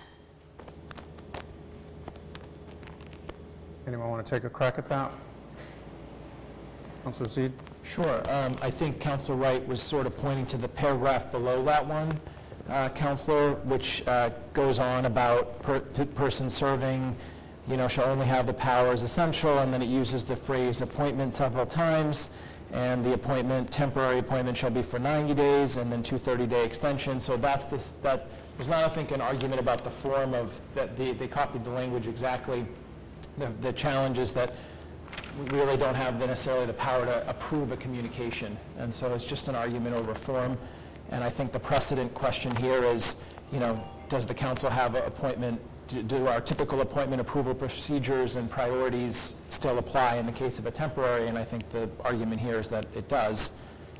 And because the term appointment is pretty specific, and there's a section in the charter called appointment powers of the city council, and there's all that. So I don't know if that helps. Just trying to answer the question as best I can. So what I'm saying is, instead of recess, why not, and I think someone else said this, in the next packet, to have it come in as the temporary appointment, but this is the notification, the public kind of notification. We can then do the appointment and have that come in at the next packet. I guess that's what I'm just trying to understand, because this action is now happening because of the, if you kind of trigger section 3-5, the action has happened. Councilor Zeid, and then I'll call on the... Well, I just think the point is it's been vacant since July 3rd, and in my opinion, the 90 days would start from July 3rd, but it's just to button this up so that we actually have a DPS director, whereas someone could argue now we don't have a DPS director. That's the best I could offer explanation. Staff, did you want to add anything? Just for clarity, I think one thing I want to try to make clear from the administration's point of view is the appointment and the arrangement with the individual starts when the appointment. So that's like the approval process. There is usually not an approval process for acting and interim appointments beyond the normal 90 to 120 days. So I think that's my concern, and I think that's where the confusion lies, is these interim appointments don't usually go in as normal appointments. That's not the standard practice that we've used. That also is the opinion of our attorney, a city solicitor. I understand that there may be differences of opinion with the city solicitor. However, that's our legal opinion, that's affecting a contract for an employee. So we would need to really be very careful of how we proceed. When I say contract, I don't always just mean contract, I mean their employment with the city. So I just want that to be clear. So our legal interpretation is that that is done and that can be acted up to 120 days. So if I can just, as procedurally and as a point of information, so as I'm trying to synthesize what people are saying, so we've got two kind of sections of the charter. There's 3.5, which I read earlier, and I'm not going to bore you through that again, but temporary appointments, mayor files a certificate with the clerk following the form. That's been done. Then I believe the other piece here that is in somewhat contradiction, again, the at-large councilor pointing out that the word appointment is throughout that section 3.5, temporary appointments with the certificate filed, et cetera, is charter section, this is under the legislative branch, section 2.8, appointments by the city council, section 210, city council confirmation of certain appointments, where basically it does say that the mayor shall submit to the council name every person desires to appoint, blah, blah, blah. The council may refer each name to a standing committee. Committee may require appointments made by the mayor. Yes. So it does imply that an appointment is confirmed by the council, but the other piece doesn't mention council approval at all. It would be great to find a common ground because we do need a DPS acting director or interim director, whatever the phrase is. So I'm suggesting Councillor Zeed's call a recess, put the right name on it that includes appointments, and I'm looking around for, and let's just try to handle this tonight and move it along. Getting head nods, which don't count for anything. Councillor Zeed, did you may call a recess, Mr. President. You may call it if you wish. Recess. Don't violate a quorum. The clerk. 5 minutes. 5-minute recess.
motion to table communication 662.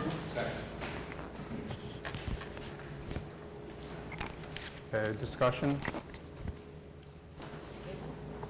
Yes, just as a, okay. Point of information? So the tabling, and then we're going to substitute the appointment 594.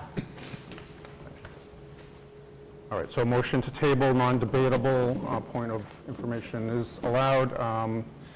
Roll call? Councillor Donahue? Yes. Sorry.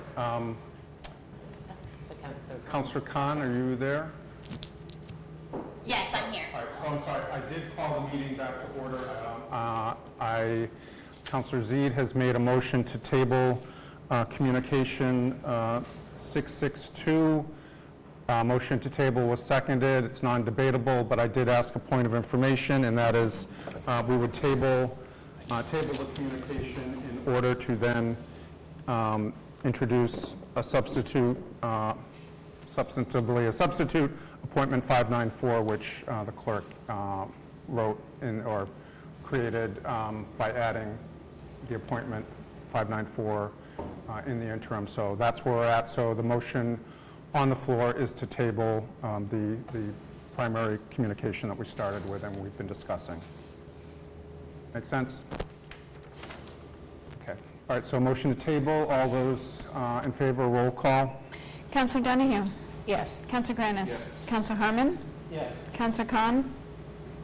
Yes. Councillor McCauley? Yes. Councillor Preston? Yes. Councillor Shan? Yes. Councillor Wright? Yes. Councillor Zeid? Yes. Councillor Cameron? Yes. Motion to waive the rules and admit appointment 594 as a late file to be amended into the packet by the digital packet by the city clerk, and to establish an emergency for the purposes of creating clarity around the DPS director position legally, and to approve altogether. Second. Thank you. Discussion? And just for the record, appointment 594 is the same exact thing as communication 592, just assigned an appointment number, which is a form of an order, which is why an approval motion is an order rather than a receive and file. Okay, so the motion is to approve. And all the other stuff. Emergency waivement. Councilors, Chief of Staff, do you have a comment? So I just want to reiterate, the administration, the executive office, is the only body in the city that can appoint beyond the ones in the charter for the city clerk's office. So I'm not sure how the council is changing a communication to an appointment. We received legal advice on how to handle this appointment. I would recommend maybe we table this to a future meeting and have a larger conversation, or if council wants to seek a legal opinion on it. Again, our legal opinion was pretty clear cut on how this operates, on how it's not an appointment, how it's a communication that is certified with the clerk's office, and that the check from the legislative branch is that it is time limited. So I'm just confused about the parliamentary process in the sense of I don't know how the council can change a communication to an appointment when that appointment power is not vested in this body beyond what is already in the charter. So I think we're just putting more limbo for this employee. I'm trying to find a way where we can find compromise, and maybe we just hold this a little bit longer. He is, in our eyes, he is the interim director of DPS, and in the eyes of the law, he is the interim the interim director of DPS. So I'm just having a tough time where we're creating more ambiguity when we feel like we're set. Thank you. Thank you. Council? Councilor Preston? Yeah, I mean, Councilor Donahue? I do think that makes a lot of sense. If there is not an emergency to be concerned about here, I think it is better that we just put it on the table and wait to see and be certain of where we're at. Again, as with so many legal opinions, the council struggles because we don't see these legal opinions. So it would, at the very least, I think, behoove the administration to submit a written legal opinion for us so that we can have some understanding of what the situation is. So I'm fine with that personally. Councillor Zede? I just have to say, it's been a fabulous night. I cannot understand anything that's happening. So the chief of staff cannot fathom how the city council can change a communication to an appointment because appointment powers are not vested in the city council, but at the same time can't see the argument that the mayor can't appoint, even if temporarily, because that power is split between the executive branch, which makes the appointment, and the city council, which approves the appointment. I mean, even when we try and go to the same place, we can't even get there. I don't care, it can be tabled. The only thing I want on the record for tonight, on the recording, is whatever the heck this is, however it works out, the 90 days started on July 3rd. Because that is the only logical thing. I heard and I was going to let it go because we're trying to work together, but the chief of staff also mentioned that the temporary appointment begins whenever the appointment occurs, implying that the appointment can come in at any time. 90 days started from July 3rd. That's going to put you out into October. You get 2 30-day extensions. You probably should come back to this city council before December 31st, either with an appointment of somebody else or the same as a more permanent, because that's the extent of the charter. It can't be everything. It can't be both amorphous and concrete, depending on which side of the fence you're on. I'm going to withdraw my motion altogether, and I just think that it doesn't get accepted and it can die in a fire, I think. It's fine with me. And I had neglected Councillor Donahue, who I think you had your hand up, Councillor. I did. Okay, do you want to speak? I did. Yeah. Thank you. I understand there's a little excitement. Yeah, this is another example of this supposed city solicitor that represents all of us failing us. We get no communication. We get no word from this. So at the very least, with an appointment, not a receive and file, not a communication, but with an appointment should come some kind of opinion, I suppose. But frankly, if we're going to waste everyone's time because the mayor can't just do what he's supposed to do in a timely manner, and we're going to sit here and hem and haw for how long it's been now over a temporary appointment that came through as a communication because it couldn't just have been done the normal, proper way, is just, at this point, ridiculous. And frankly offensive and disrespectful of our time in this room, because what are we doing?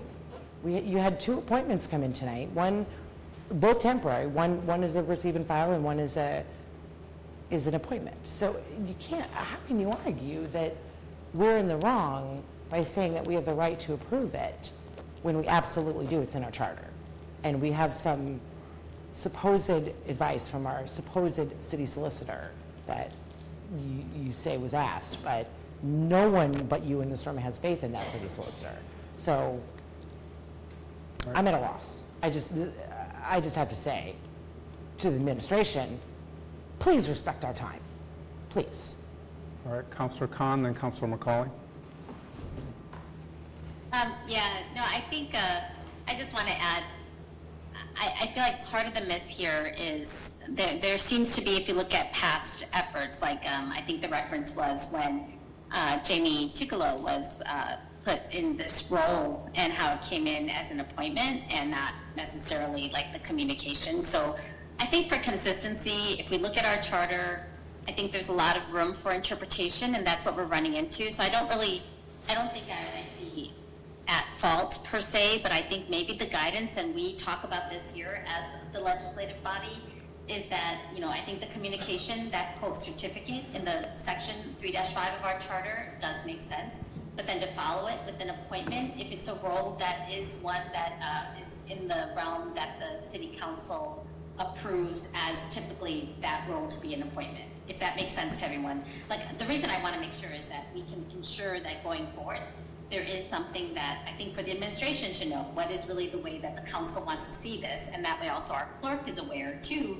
that not only do we get the quote certificate language, but if it's a role that is in the realm of city council to appoint, like meaning that we bring it in and there are certain director roles that we do appointment, then it should also accompany a temporary appointment number as well. So that's the reason I'm just saying this is I want to make sure I capture it, that we try to remember this and that we're all learning from this, the consistent way to move ahead. Because I do see the confusion that may lay there if you're like, okay, well, there's other positions and people doing other roles that the administration should be able to do.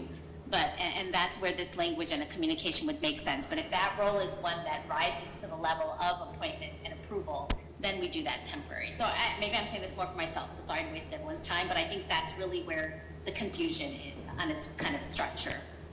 Okay, clerk, and then I'm going to say something. That's what I was going to say. So, Councillor Zede withdrew his motion. So you have, Not though. There was, I didn't withdraw it, so I now will. So, You- we- well, have- no, you don't have to. Oh, You don't have to. Okay. So that, Keeps the debate. I unwithdraw my second. Councillor McCall. okay, so I think we have both solutions here on the table, right? If the councilor doesn't withdraw his motion and the second doesn't withdraw his motion, then we can pass this with an emergency preamble as an appointment going forward. And then when we untable the communication, we can receive and file that, which is what the administration wanted anyway.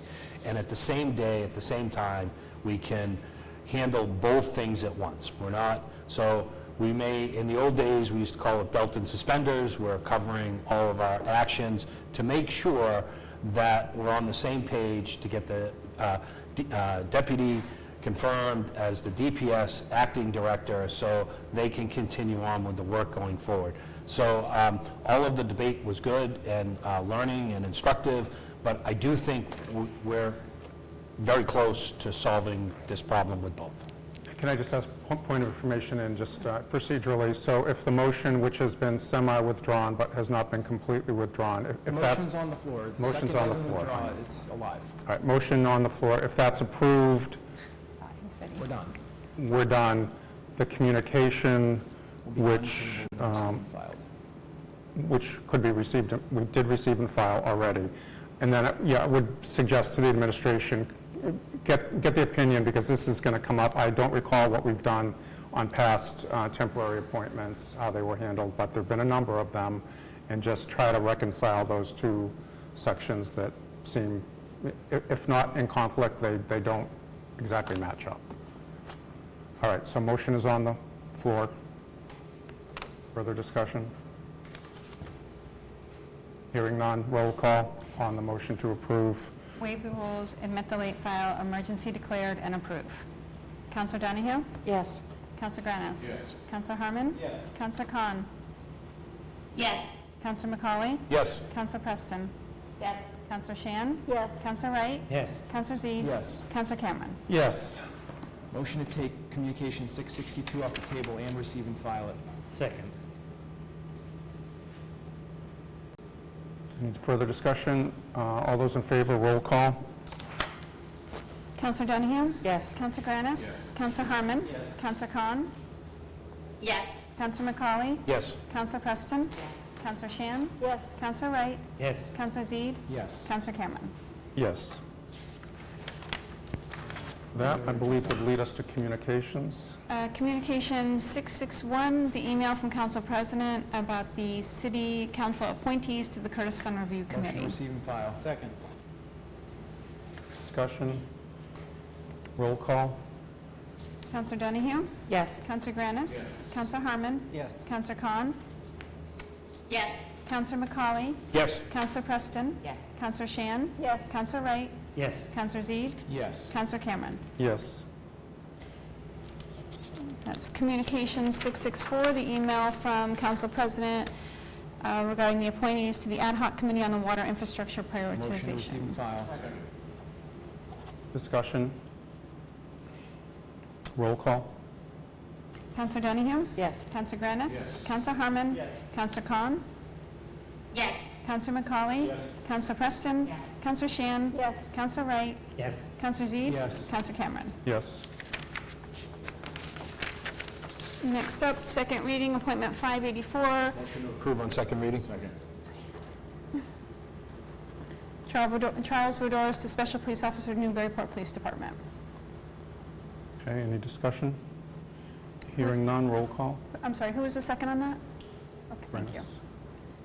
Roll call. Counselor Donahue? Yes. Counselor Granis? Yes. Counselor Harmon? Yes. Counselor Khan? Yes. Councillor McCauley? Yes. Councillor Preston? Yes. Councillor Shan? Yes. Councillor Wright? Yes. Councillor Zede? Yes. Councillor Cameron? Yes. The first order continued from August 25th is the gift acceptance, Order 741, gift acceptance for the Rofton Memorial Bench for $5,000. Motion to approve. Second. Discussion? All those in favor? Roll call. Councillor Dunningham? Yes. Councillor Granis? Councillor Herman? Councillor Khan? Yes. Councillor McCauley? Yes. Councillor Preston? Yes. Councillor Shan? Yes. Councillor Wright? Yes. Councillor Zede? Yes. Councillor Cameron? Yes. New orders this evening. The first is 747, licensed contractor EB Rotondi and Sons, Inc. Motion to refer Order 747 to Public Works and Safety. Order 748 and 749, which are both Police Department grant acceptances, Maya Fitness Equipment, $24,500, and State 911 grant, $18,000 in Budget and Finance, and Order 750, which is Resolution towards Zero Waste to Community Services, together. Second. Okay, everyone clear? All collectively, all four? Any further discussion? All those in favor? Roll call. Councillor Dunningham? Yes. Councillor Granis? Yes. Councillor Harmon? Yes. Councillor Khan? Yes. Councillor McCauley? Yes. Councillor Preston? Yes. Councillor Shan? Yes. Councillor Wright? Yes. Councillor Zede? Yes. Councillor Cameron? Yes. And orders 751 and 752 are to the poll hearing on State Street and the underground wires. Motion to declare an emergency and motion to approve collectively 751 and 752. Second. Motion made and seconded. Councilor McCauley? Yeah, so we did hear about this in the poll hearing tonight. Their lead times are, once we approve them, are 5 to 6 weeks going forward. The two are separate, but they are related. The poll hearing, the joint ownership poll, is to establish stability from the poll that's there now to the second poll, as you heard. Also has a number of items on it so that it would be a cleaner poll, probably be a little shorter poll going forward, although that hasn't been confirmed, and it will tie into the it'll tie into the transformer that they have on site, on premise, internal to the property. The underground wires, they will not be overhead wires, they will be underground wires, and they will be running conduit from the pole, down the pole, from the feed, from the electricity, down the pole. They will break the sidewalk, but that sidewalk is to be replaced going forward. As part of the development, it will go in 10 to 20 feet or so where the transformer will be built, and then all of the utilities on the inside of the lot will be underground utilities going forward. That's excavation work that everyone would like to get done because they can't actually do anything else until that excavation work is done to be able to move forward. Hence the emergency on this going forward. We could, we could be waiting 5 or 6 weeks. If we delay this, it would be 5 or 6 weeks from when we actually approve this going forward. So the polls are related going forward. Subsequently, on a side matter, we have been talking about having the poll on 70 State Street removed going forward. For anyone, I do have the Community Services National Grid number here, if anyone would like to reach out to them themselves, but I do have that. We are in discussions every couple of weeks or so to be able to find that out going forward. So there is some sort of linkage. We are trying to tie them up. I will say for results, we had one done at, we had a double poll at Moseley. It took about a month for us to get it. Everyone said, yes, we want to get rid of it, but it took about a month for it to actually happen. We had that conversation about a month ago, so we're all hoping that this gets done before State Street gets paved, et cetera, along the way going forward. So, thank you. I yield. Councilor Zede? Just a couple things. One is on the timing, the letter is dated June 23rd. So, part of me wonders what happened in the middle. Did they just not send this to us in a timely manner? Because it would have avoided emergency and all of that. Second thing is, I think we should add an amendment to our approval that states that they should make commercially reasonable efforts to remove the second pole that's offensive on State Street, and that the double pole on State Street should be removed forthwith. They have no right to be in the public way like that, so I think this would be a good way to send that message to them. Having dealt with some of this as a ward councilor too, there was a lot of begging with them, which is really aggravating. But I think in this context, those would be two amendments that I think would be reasonable. So again, it would be commercially reasonable efforts to remove the pole on State. I believe it's in front of number 70, is that correct? And then to remove the other one forthwith. And if they don't, then I think we should haul them in, and we can have a nuisance hearing or something like that. It's been done. It's a frustrating way to do it, but I think if they get a more official message, then maybe they'll understand. And at the end of the day, I'll just tell you from my ward experience, no one will be able to ever talk to Verizon. They're the only ones who will be able ever to get a hold of somebody at Verizon, so it has to go through them. It's just how it works. I will second those amendments. And if the clerk could communicate those amendments to them, just with the approval, that would be... Commercially reasonable to remove the pole at 7? Commercially reasonable efforts to remove the pole at roughly at 70 State Street. And then forthwith remove the Forthwith from what, does anybody know a better position on the second, the double thing? What number that's? In the right of way. In the right of way, yeah. Okay, so does the amendment apply to both orders? Yes. Okay. A motion was made to amend by Councilor Zede, seconded by Councilor Preston. Discussion on the amendment. Councilor Wright. I admire everybody for attempting to put pressure on Verizon. It's much akin to a mosquito bite email thing. So I applaud the effort, but it's really too bad that we're dealing with a monopoly that can do whatever it chooses. Okay. Further discussion on the amendment? All right, hearing none, roll call on the amendment to have that language. Councillor Dunningham? Yes. Councillor Granis? Yes. Councillor Harmon? Yes. Councillor Khan? Yes. Councillor McCauley? Yes. Councillor Preston? Yes. Councillor Shan? Yes. Councillor Wright? Yes. Councillor Zede? Yes. Councillor Cameron? Yes. Okay, underlying motion as has been amended. Any further discussion on that? Hearing none, roll call. Councillor Dunningham? Yes. Councillor Granis? Councillor Harmon? Yes. Councillor Khan? Yes. Councillor McCauley? Yes. Councillor Preston? Yes. Councillor Shan? Yes. Councillor Wright? Yes. Councillor Zede? Yes. Councillor Cameron? Yes. Ordinances, the first is the second reading of ordinance 198, the zoning ordinance for signage updates. Motion to approve on second reading. Second. Point of order? Yes. Would it be okay to do an omnibus on all of these zonings, or would we need individual votes on each one? Clerk, what do you think? I think zoning amendments, we do an individual Okay. roll call. All of them should be roll call. Thank you. Appreciate the effort. Okay, so, I'm sorry, was the motion made on 198 signed and seconded? Okay. Discussion? All right, hearing none, roll call on ordinance 198, second reading, zoning ordinance signage update. Councillor Dunningham? Yes. Councillor Granis? Councillor Harmon? Yes. Councillor Khan? Yes. Councillor McCauley? Yes. Councillor Preston? Yes. Councillor Shan? Yes. Councillor Wright? Yes. Councillor Zede? Yes. Councillor Cameron? Second reading on ordinance 205, the zoning amendment to rezone the parcels of land on south side of Low Street between 185 and 225. Motion to approve. Second. Is this 204 or 205? 204. Okay. Thank you. Okay, any further discussion, or any discussion, never mind, further discussion, ordinance 204, rezoning the parcels of land on the south side between 185 and 225. Hearing none, roll call. Councillor Dunningham? Yes. Councillor Granis? Councillor Harmon? Councillor Khan? Yes. Councillor McCauley? Yes. Councillor Preston? Yes. Councillor Shan? Yes. Councillor Wright? Yes. Councillor Zede? No. Councillor Cameron? Yes. Ordinance 205, zoning amendment to rezone the parcels of land on the south side of Low Street between parcels 107 and 111 as amended. Motion approved. Second. Okay, further discussion? Hearing none, roll call.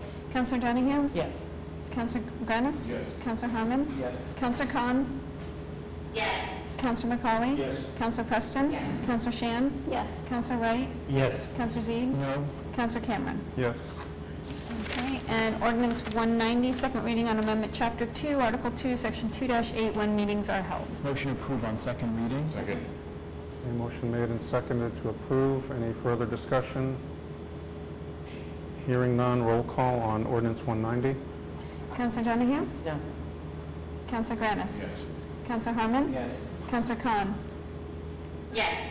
Counselor McCauley? Yes. Counselor Preston? Yes. Counselor Shan? Yes. Counselor Wright? Yes. Counselor Zede? Yes. Counselor Cameron? Yes. And the new ordinance tonight is 207, amended a handicap space on Milk Street at Lime. Motion to send to Public Works and Safety. Second.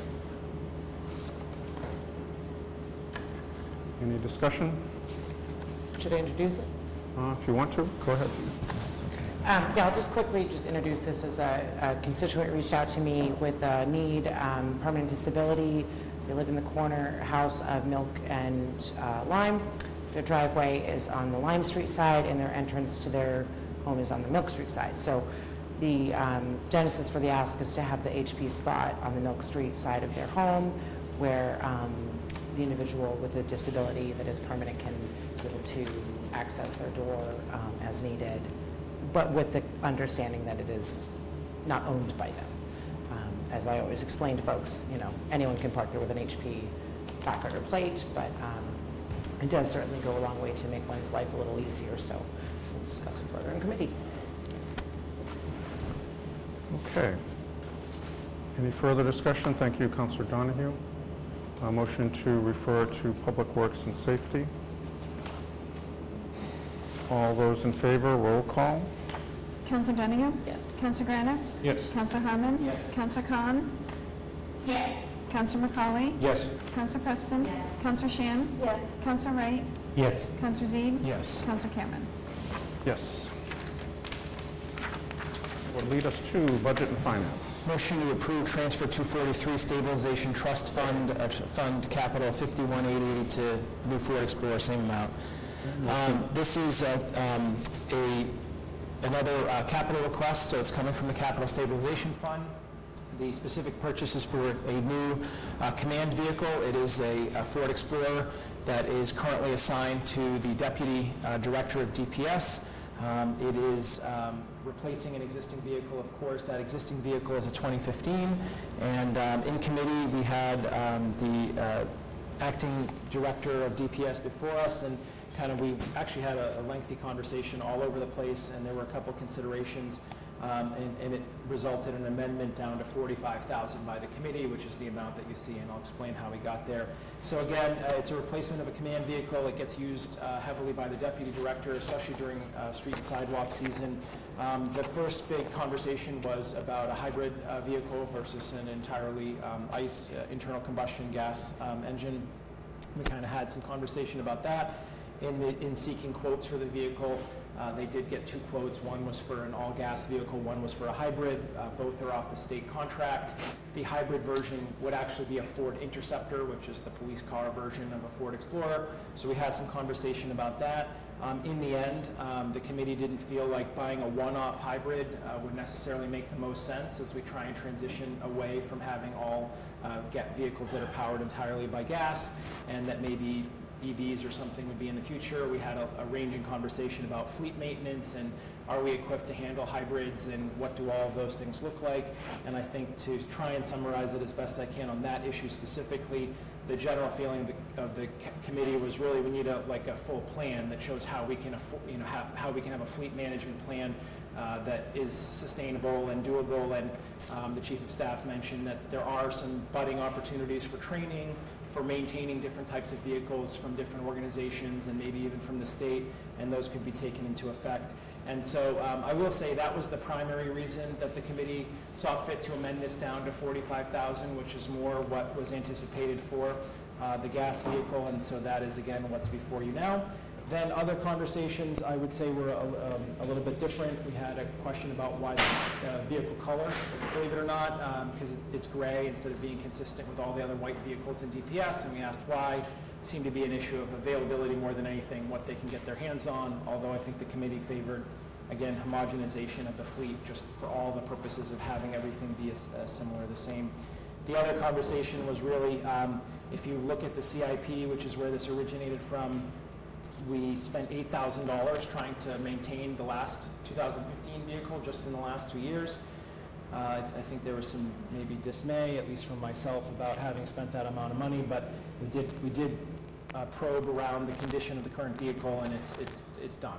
And the $8,000 unfortunately did not buy us too much. The last thing is, again, just going back to the source of funds. It is a highway, water, and sewer vehicle because the deputy director, like the director, cuts across all those divisions. But all of those divisions also put into the capital stabilization fund, and we have discussed with the finance director keeping track of those so that they don't all go into one big pile, and then it's harder to separate water money and sewer money, which are relevant because they're enterprise fund versus general fund. With the amendment to 45, it was 3-0, and they would like to purchase this as soon as they can. Chief of Staff, would you like to add comment to that? As soon as your microphone gets batteries. No pressure. It's terrible. It's very quick. Thank you. Thank you, Council President. I just have a happy update. We will be able to get a white vehicle. So that was just one thing in the committee that, and was told by our intern director and the foreman today that we would be able to get a white vehicle. So good news. Thank you. Well, see, there's always a ray of sunshine somewhere. We'll take it. All right, thank you, Councilor, for that. Councilor Khan?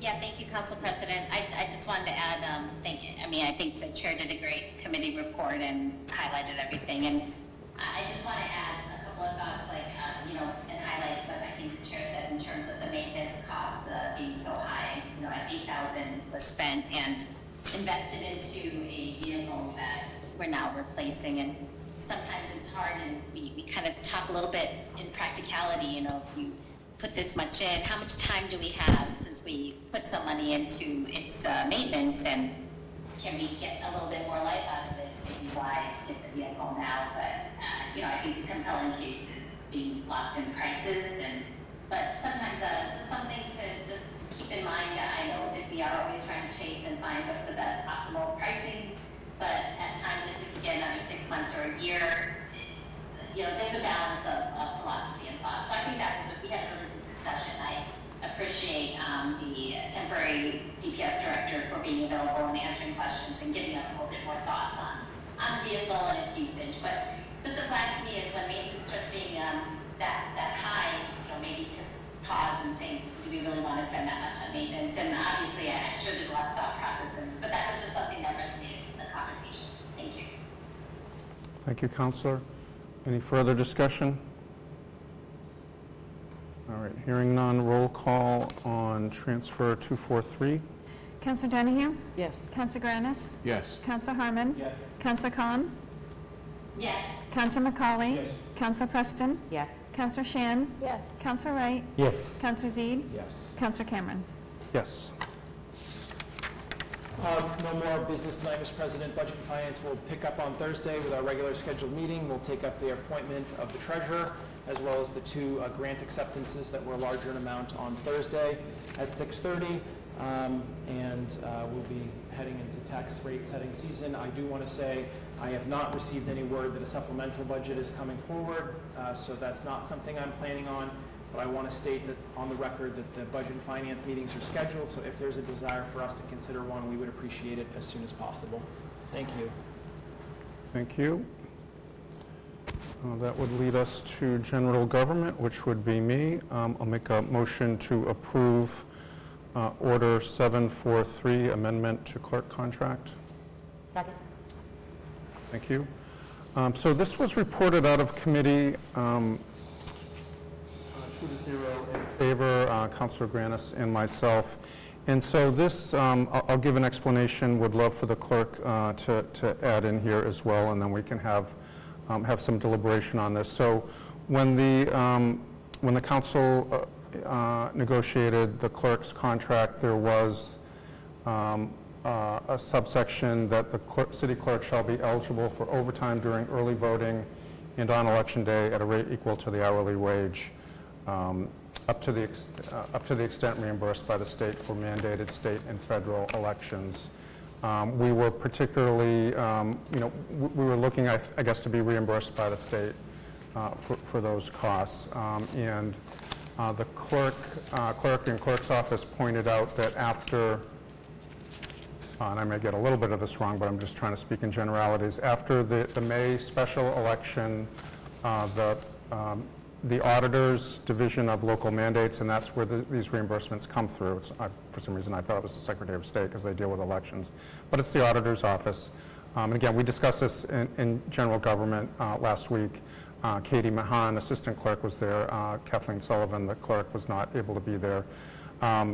But we, there was some correspondence with the state auditor's office, in which has been sent to you last Thursday.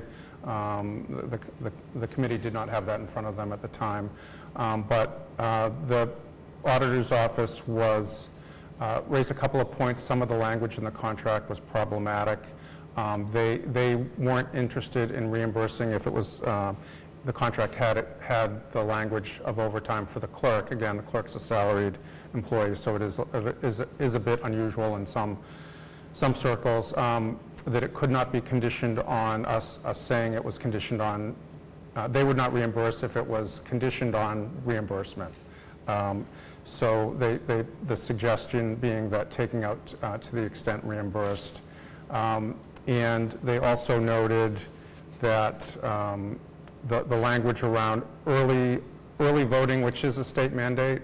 Early voting is not something that the city of Newburyport or the town of Newbury comes up with on its own. It is required by the state. So the state, our understanding is that the state would reimburse for early voting for local elections because we're only doing early voting because we have to per the state. Otherwise, I'm sure many communities would just have election day along with mail-in. So they were asking for some language change around that, and what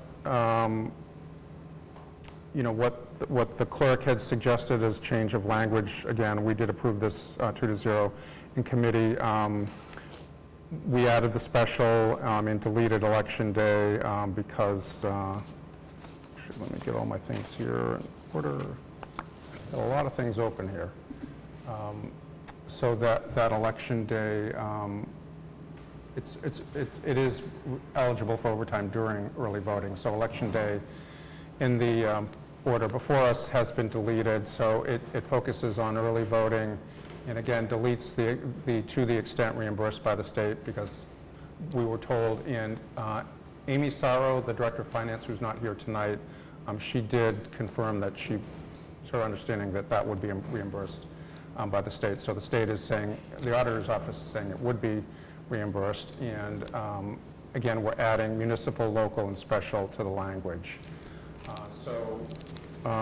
That's sort of where we're coming from. Again, I think you got the direct correspondence between the state auditor's office and the clerk's office, which gets into some of those nuances, and that's what we. Clerk, do you want to add anything? I think it is supposed to say under C. It is supposed to say during early voting and mail-in voting, which is what they do reimburse for. And just to be clear, they don't just reimburse for clerks; they reimburse for anything that we do that's early voting or mail-in voting. So if you look at that email that was sent around, there's other questions on there. So it's about other staff that we hire, it's about police officers, it's anything that's mandated through that process. So it's not just the clerk, it's just that my contract has language in it that they don't want to see if it's going to be reimbursed. I will also say that we've already done the pre-certification for FY27. So while I don't have a crystal ball about whether or not they will continue to do it, they've at least gone as far as FY27 that they are doing it, and it's throughout the Commonwealth that they're doing it. It's not just for Newburyport. So for them to pull that back and stop doing it, I think it would be detrimental across the entire state. People would be having problems, but I don't have a crystal ball. Council discussion? Councillor Zede? Yeah, I mean, I know I've raised this as much as I can, but we were trying to be very careful with the language to not create a obligation for the city that wasn't going to be covered, because it is not customary for department heads to receive overtime. And I think there was no intent to modify that, and there still is an intent based on my conversations here, or based on the conversations I've heard. So what I'm trying to rely on as best I can is not shown in this, but in section 10 of the contract that did pass, it said the obligations of the city under this contract shall be contingent upon appropriation of sufficient money to fund each term. And as far as I'm concerned, the line item is sufficient to fund the salary and no more. So there is no additional funds available for us to pay overtime. And I would just say we just have to keep watching this. And I think if the state does decide after FY27 they're done, we would need to probably just make an amendment to strike this. But I'm realizing that if you try and muck with this language, they'll probably come back and complain about that too, based on reading the emails from, they basically want no tails, which is great for them and sort of not as great for us. So I just want to put that on the record. Okay, thank you. Any further discussion? Hearing none, roll call. Councillor Donahue? Yes. Councillor Granis? Yes. Councillor Herman? Yes. Councillor Khan? Yes. Councillor McCauley? Yes. Councillor Preston? Yes. Councillor Shan? Yes. Councillor Wright? Yes. Councillor Zede? Yes. Councillor Cameron? Yes. All right, motion to approve Order 73759 Low Street Operational Control. Second? Okay, thank you. So this was approved in committee by a 2-0 vote. Councillor McCauley discussed this, and the thinking here is just to make clear that the shift from DPS Parks being involved at that location to recreation and youth services, and just establishes clarity about who's responsible for that property. And we did approve it 2-0.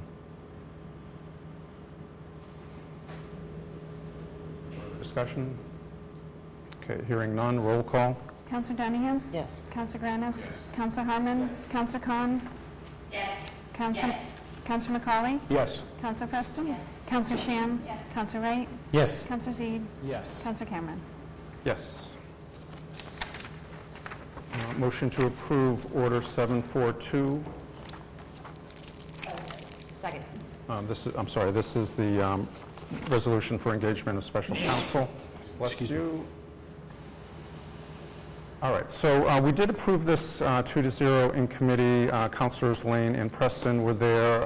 They gave an overview, and obviously the CSO issue is one that we're all somewhat familiar with for many years. A lot of this generates from some of the bigger communities upriver, including those across the border. So it's got at least 2 states involved in the Merrimack watershed. And the thought is this doesn't automatically mean we're going to go out and spend X. There's been no budgetary amount added to this, but it really establishes a pathway for a dialogue between the council/clerk with the mayor's office to look at engaging council who can advise the city regarding the upstream CSO pollution matter. I think some of us asked, we asked about the money, and Councilor Lane said we're really looking for advice, and I would say free advice first, and then if there was some opportunity that might make change, that we would then need to have that discussion about authorizing the money. Councilor Preston pointed out that Senator Tarr said that there's a lot of interest in fixing this, but I think partnerships and collaboration kind of get you only so far. And really this is to try to understand what our rights are. Certainly understand that the communities upriver have often paid fines, probably paid a lot in legal, maybe kind of in a hard position with lack of funding around making those changes. I think the counter argument to that is we haven't done anything different for multiple years, and I I think just to take this step indicates a seriousness of purpose on our part. So it's a conversation that we would start. That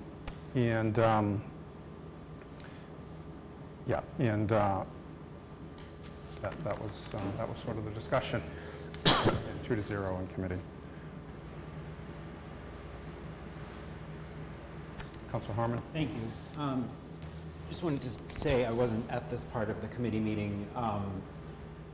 I applaud the sponsors' creativity and putting something forward, having a conversation. I think attracting Senator Tarr to one of our meetings was a very positive outcome in order to hear the latest from him on this. But I'm not going to be supporting this. I think it sends a message that we don't have to send to our neighbors, and I think it sort of has a posture that I'm not sure is really necessarily the way that I would want to put our foot forward in this ongoing complex situation with CSOs. But I do want to just again say it's a real problem. I know that it's being worked on. I know that it's hard and crosses state and federal and multiple states, et cetera.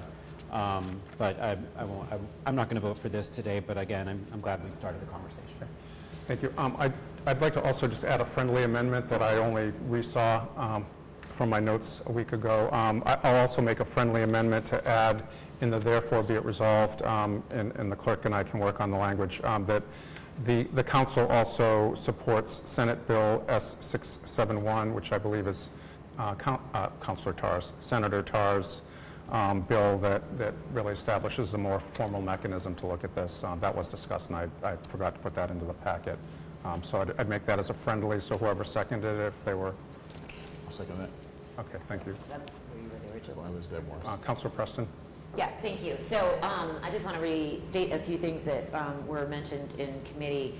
I want to be very, very clear that this resolution is ultimately not binding in any way. It is most certainly not the start of a spending any money, and it is most certainly not the start of a lawsuit against any of the upstream communities. This is simply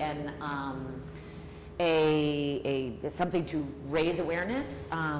As you say, we've all been at this, we in the upstream communities have been at this for a very long time, but I think it's also very important for people to understand that this is not unique to Newburyport. This is something that is happening in many communities up and down the East Coast, including other communities here in Massachusetts.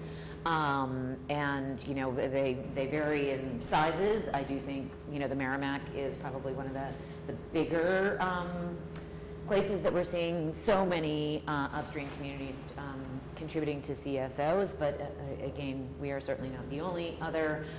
In committee, we discussed Swampscott as a particular example of somewhere that is also going through this. But I do want to super reiterate the fact that this is not the start of a lawsuit. This is not spending actual money either. This is simply a place to bring spotlight back to this. As you heard, Senator Tarr spoke to the council in regard to this and was supportive of this resolution as well. And it is really the objective of this is to gain legal advice so that we understand that we are best positioned to move forward should things not change with the CSOs. If we were to consider a lawsuit against one of the upstream communities, this would be a much bigger issue and a much bigger project, and would certainly not fall under this resolution. So this is just a platform, a communication to try to bring spotlight to this and start an effort to think about engaging some law firm that has expertise in this area to understand our community's rights best. Thank you. Thank you. For the discussion, Councilor Zede. Oh, I'm sorry, Councilor Khan. I did see your hand up there. I'll go with you. Councilor Khan. Thank you. Yeah, thank you, Council President. I did raise my hand asking if there were any amendments as soon as you introduced it, so I heard there was one friendly amendment.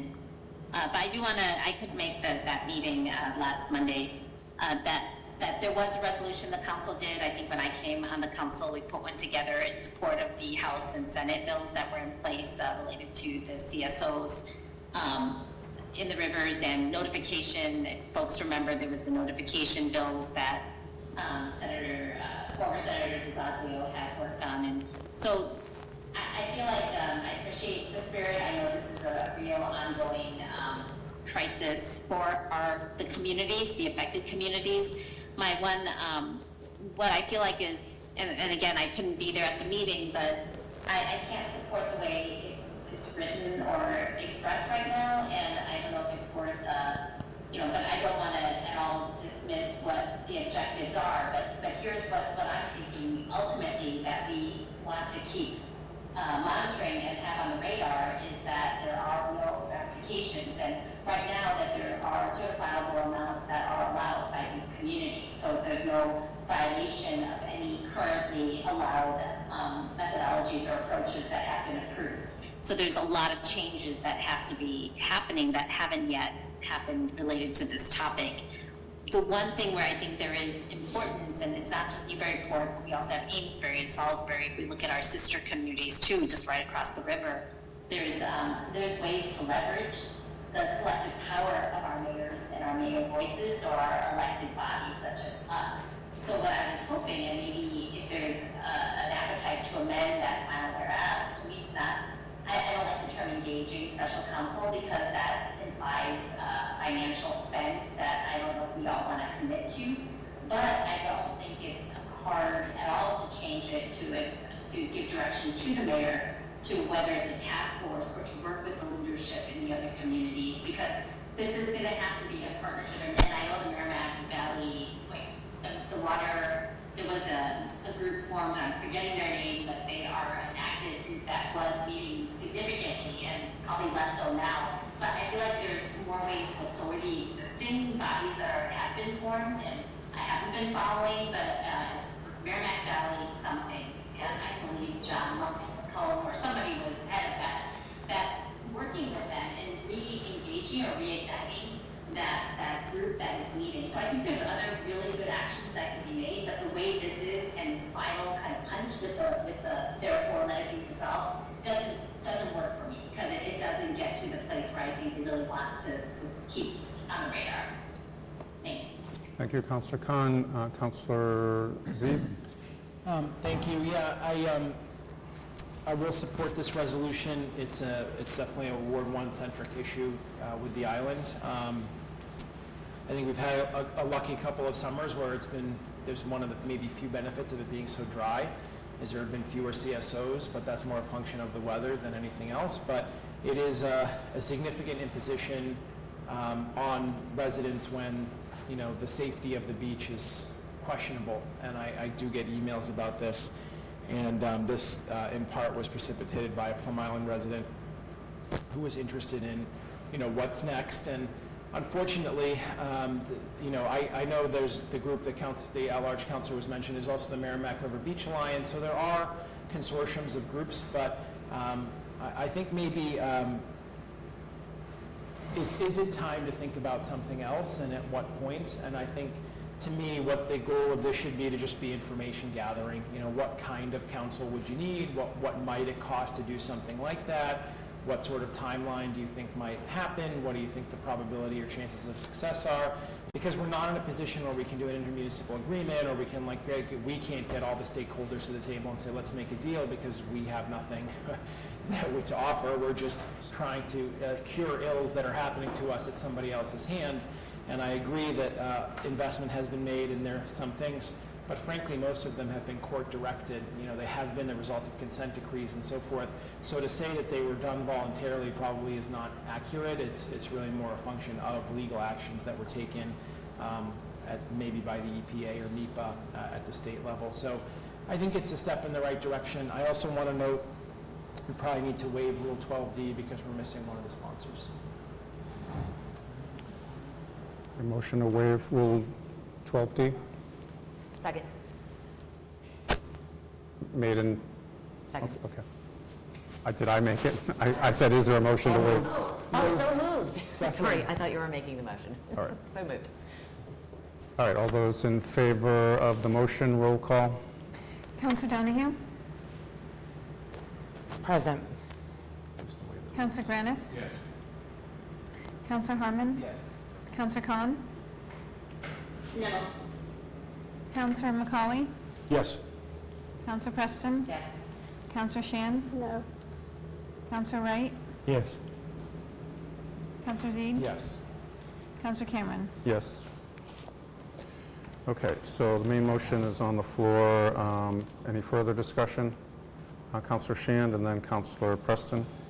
Thanks. I don't think anyone upstream is intentionally dumping. I don't think anyone really, they don't have, infrastructure is really expensive.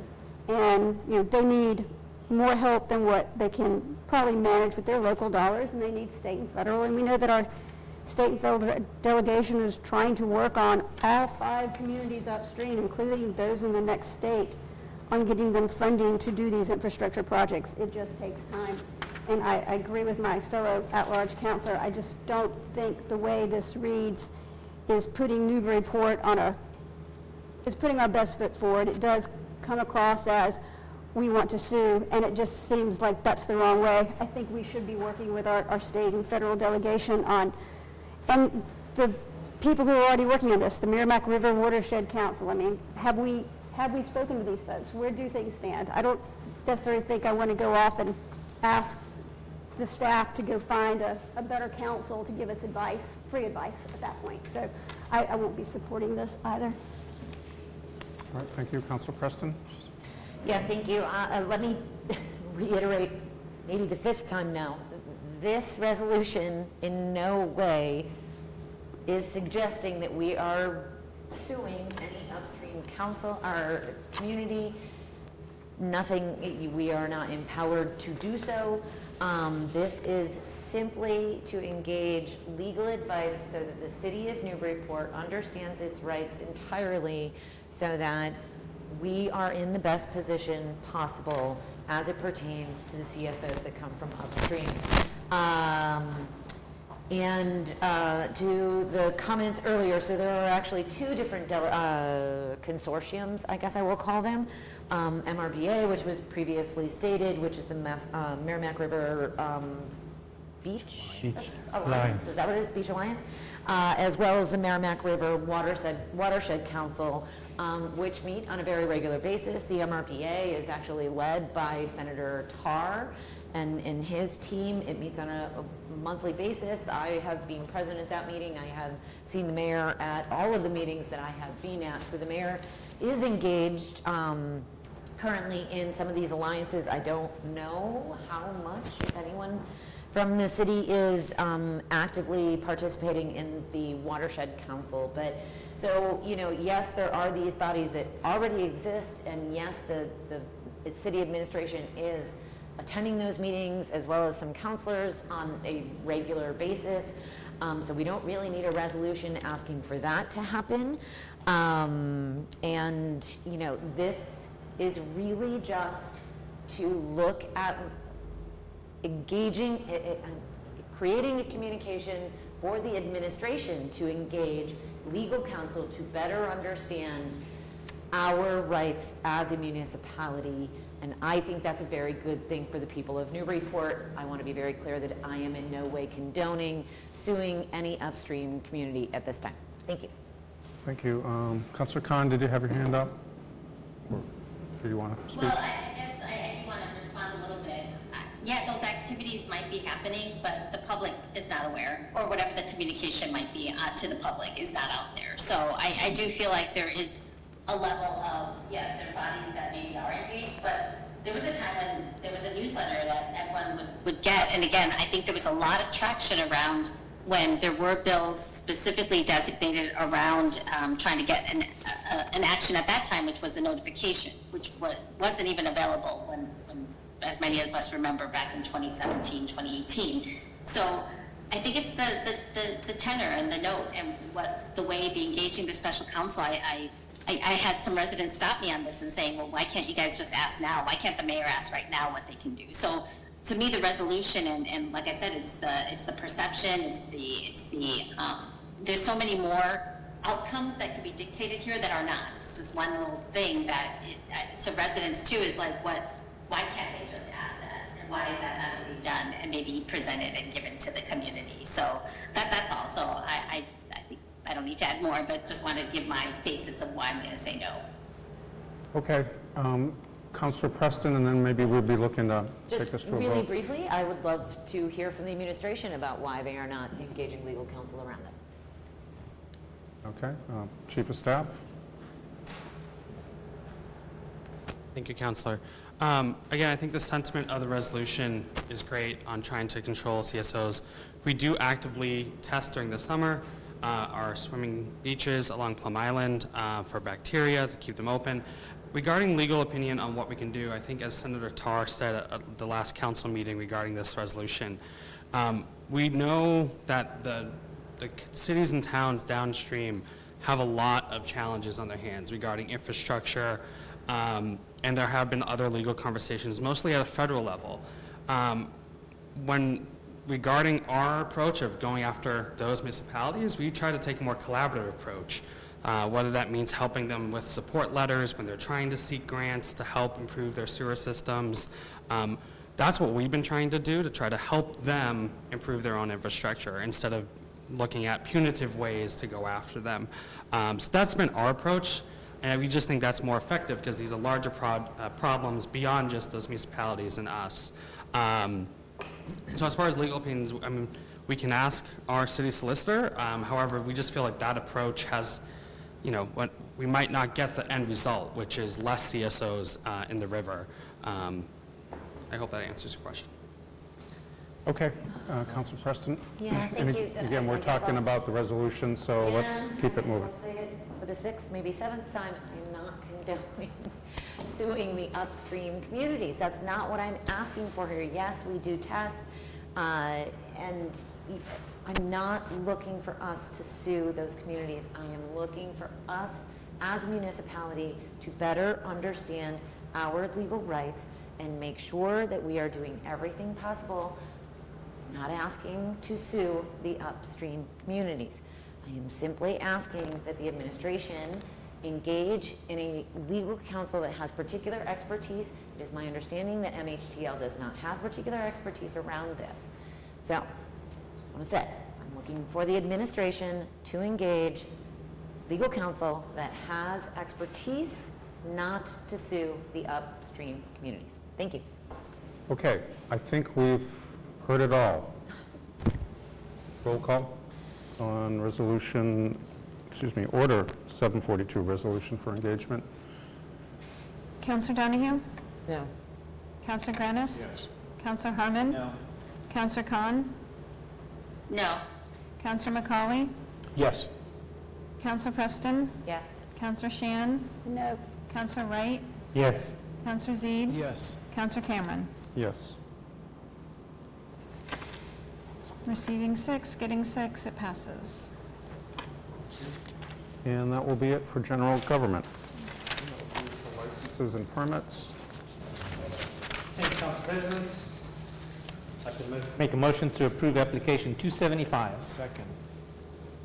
So, thank you.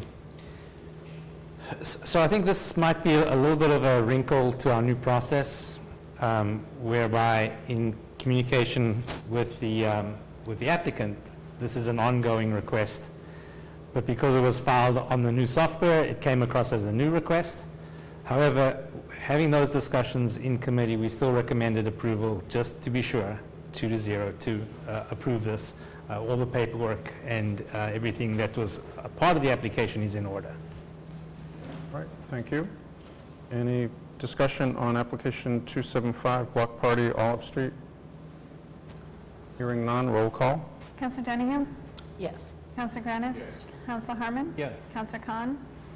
Yes. Councillor McCauley? Yes. Councillor Preston? Yes. Councillor Shan? Yes. Councillor Wright? Yes. Councillor Zede? Yes. Councillor Cameron? Yes. That would bring us to planning and development. Yes, Oh, I'm sorry. That's okay. You can finish up. Now that my plate has been refilled, we will have our regularly scheduled meeting. Thank you. Nothing further. Planning and development, Councillor Shan. Thank you, Council President. Motion to approve Order 744, order approving and authorizing purchase of real property located at 9 75th Street. Second. Thank you. So for those that need the recap from last year, this is what we've already approved funding for. This is the purchase of a property on Plum Island that has matched 90% from the federal government. We approved it last year in the transfer as noted in this order. It was approved, actually we did the approval, it was modified. We ended up changing the funds partially. We went from $143,000 off in free cash, where we took $100,000 from the Plum Island fire hydrant fund, and then the remaining funds were from the free cash. With that, this order specifically is just a land transfer where we are taking ownership and getting a restriction. Deed restriction. Thank you. Deed restriction. Words are hard tonight. Appreciate it. Deed restriction on the property so that this will never be able to be built on again. So what this order is it's taking, doing the deed restriction, it's recognizing that the funds are already available, and it will be a permanent restriction at that. So as we noted in committee, this is something that's probably not going to happen again. The federal government does not have the ability to go up and down the East Coast buying out properties, but in this case, we were going to approve the funds and we would approve the deed restriction. So out of committee, this came 3-0 to approve to the full council. Thank you. Discussion? Councilor Wright? I'd just like to add that it's not just a deed restriction. It actually transfers the property to the city of Newburyport, and it's available for public use. It becomes a public space. So it does both of those things. Thank you.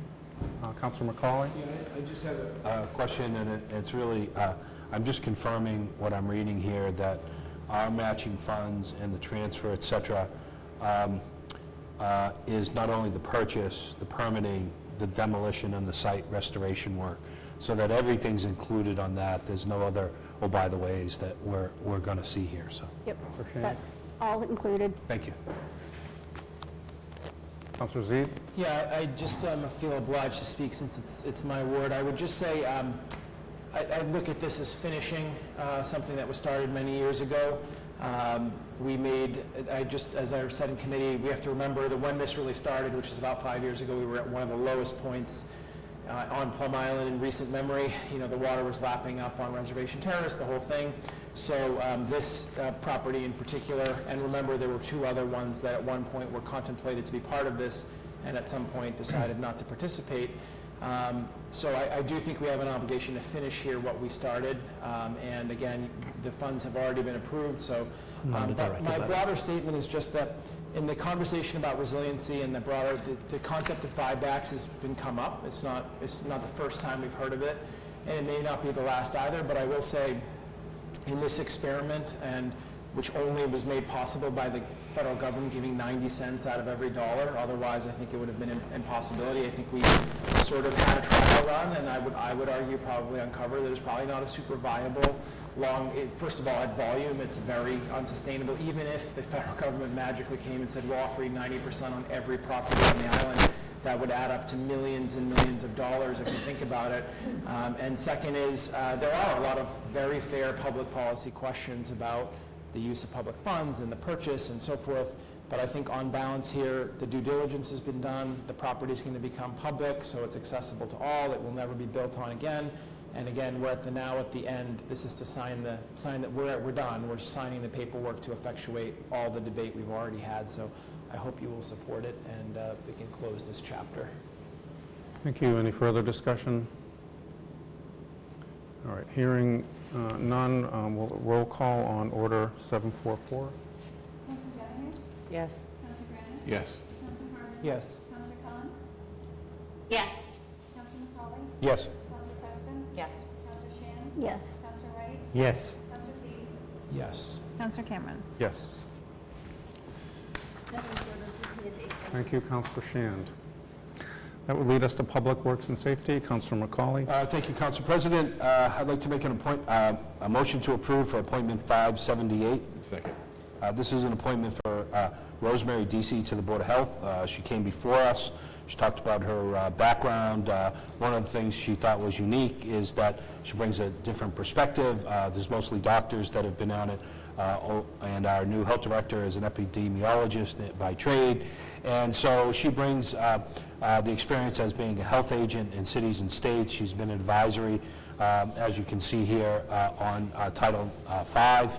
In terms of septic, we think it's very relevant in terms of the discussion we just had regarding CSOs and how it may affect the river, et cetera, going forward.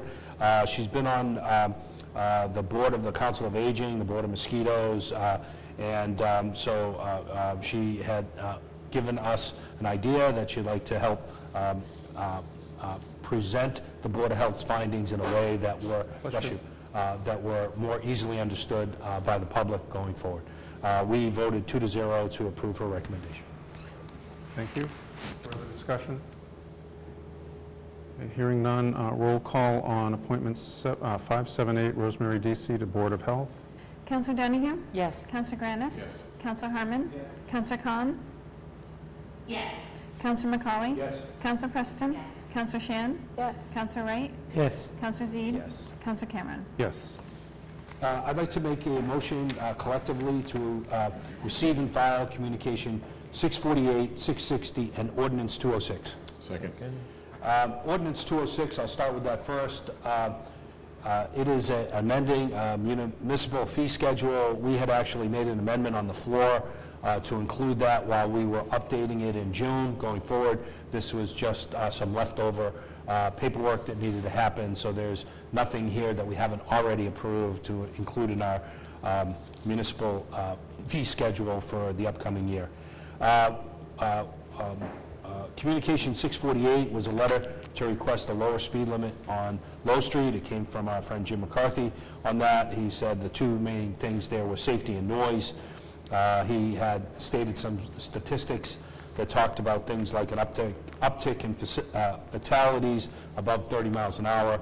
Noted that in this stretch of Low Street, we've had 2 accidents in the crosswalk as well as a fatality right by the potential Kmart location going forward.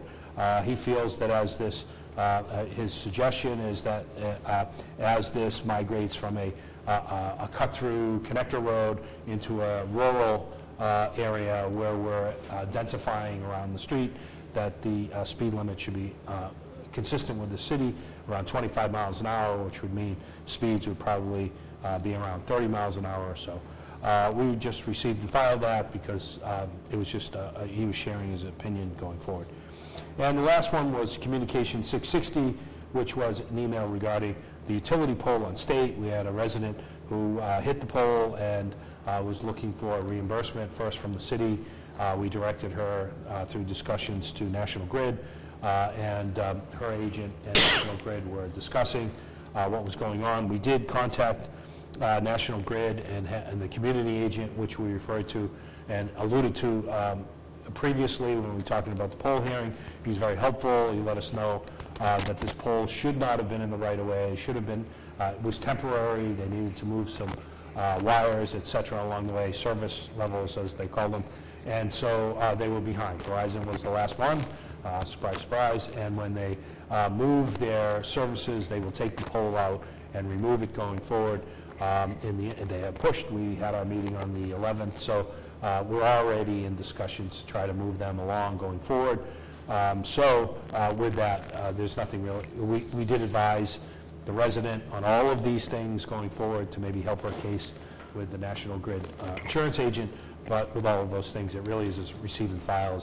It's not within our purview going forward. And that's all I have on these. Thank you. Thank you. Just procedurally, and I'll defer to the clerk on this, I mean, should we have a separate vote on the ordinance 206, or can that be all I think if commingled? you receive and file it, you can just do it. Receive and file, we can do it. All right, so that was a receive and file as well? Yes. All right, because that was just a cleanup. All right, great, sounds good. So motion is collectively to receive and file those 2 communications, 1 ordinance. Thank you for the explanation. Any further discussion? Hearing none, roll call. Councillor Donahue? Yes. Councillor Granis? Yes. Councillor Harmon? Yes. Councillor Khan? Yes. Councillor McCauley? Yes. Counselor Preston? Yes. Counselor Shan? Yes. Counselor Wright? Yes. Counselor Zede? Yes. Counselor Cameron? Yes.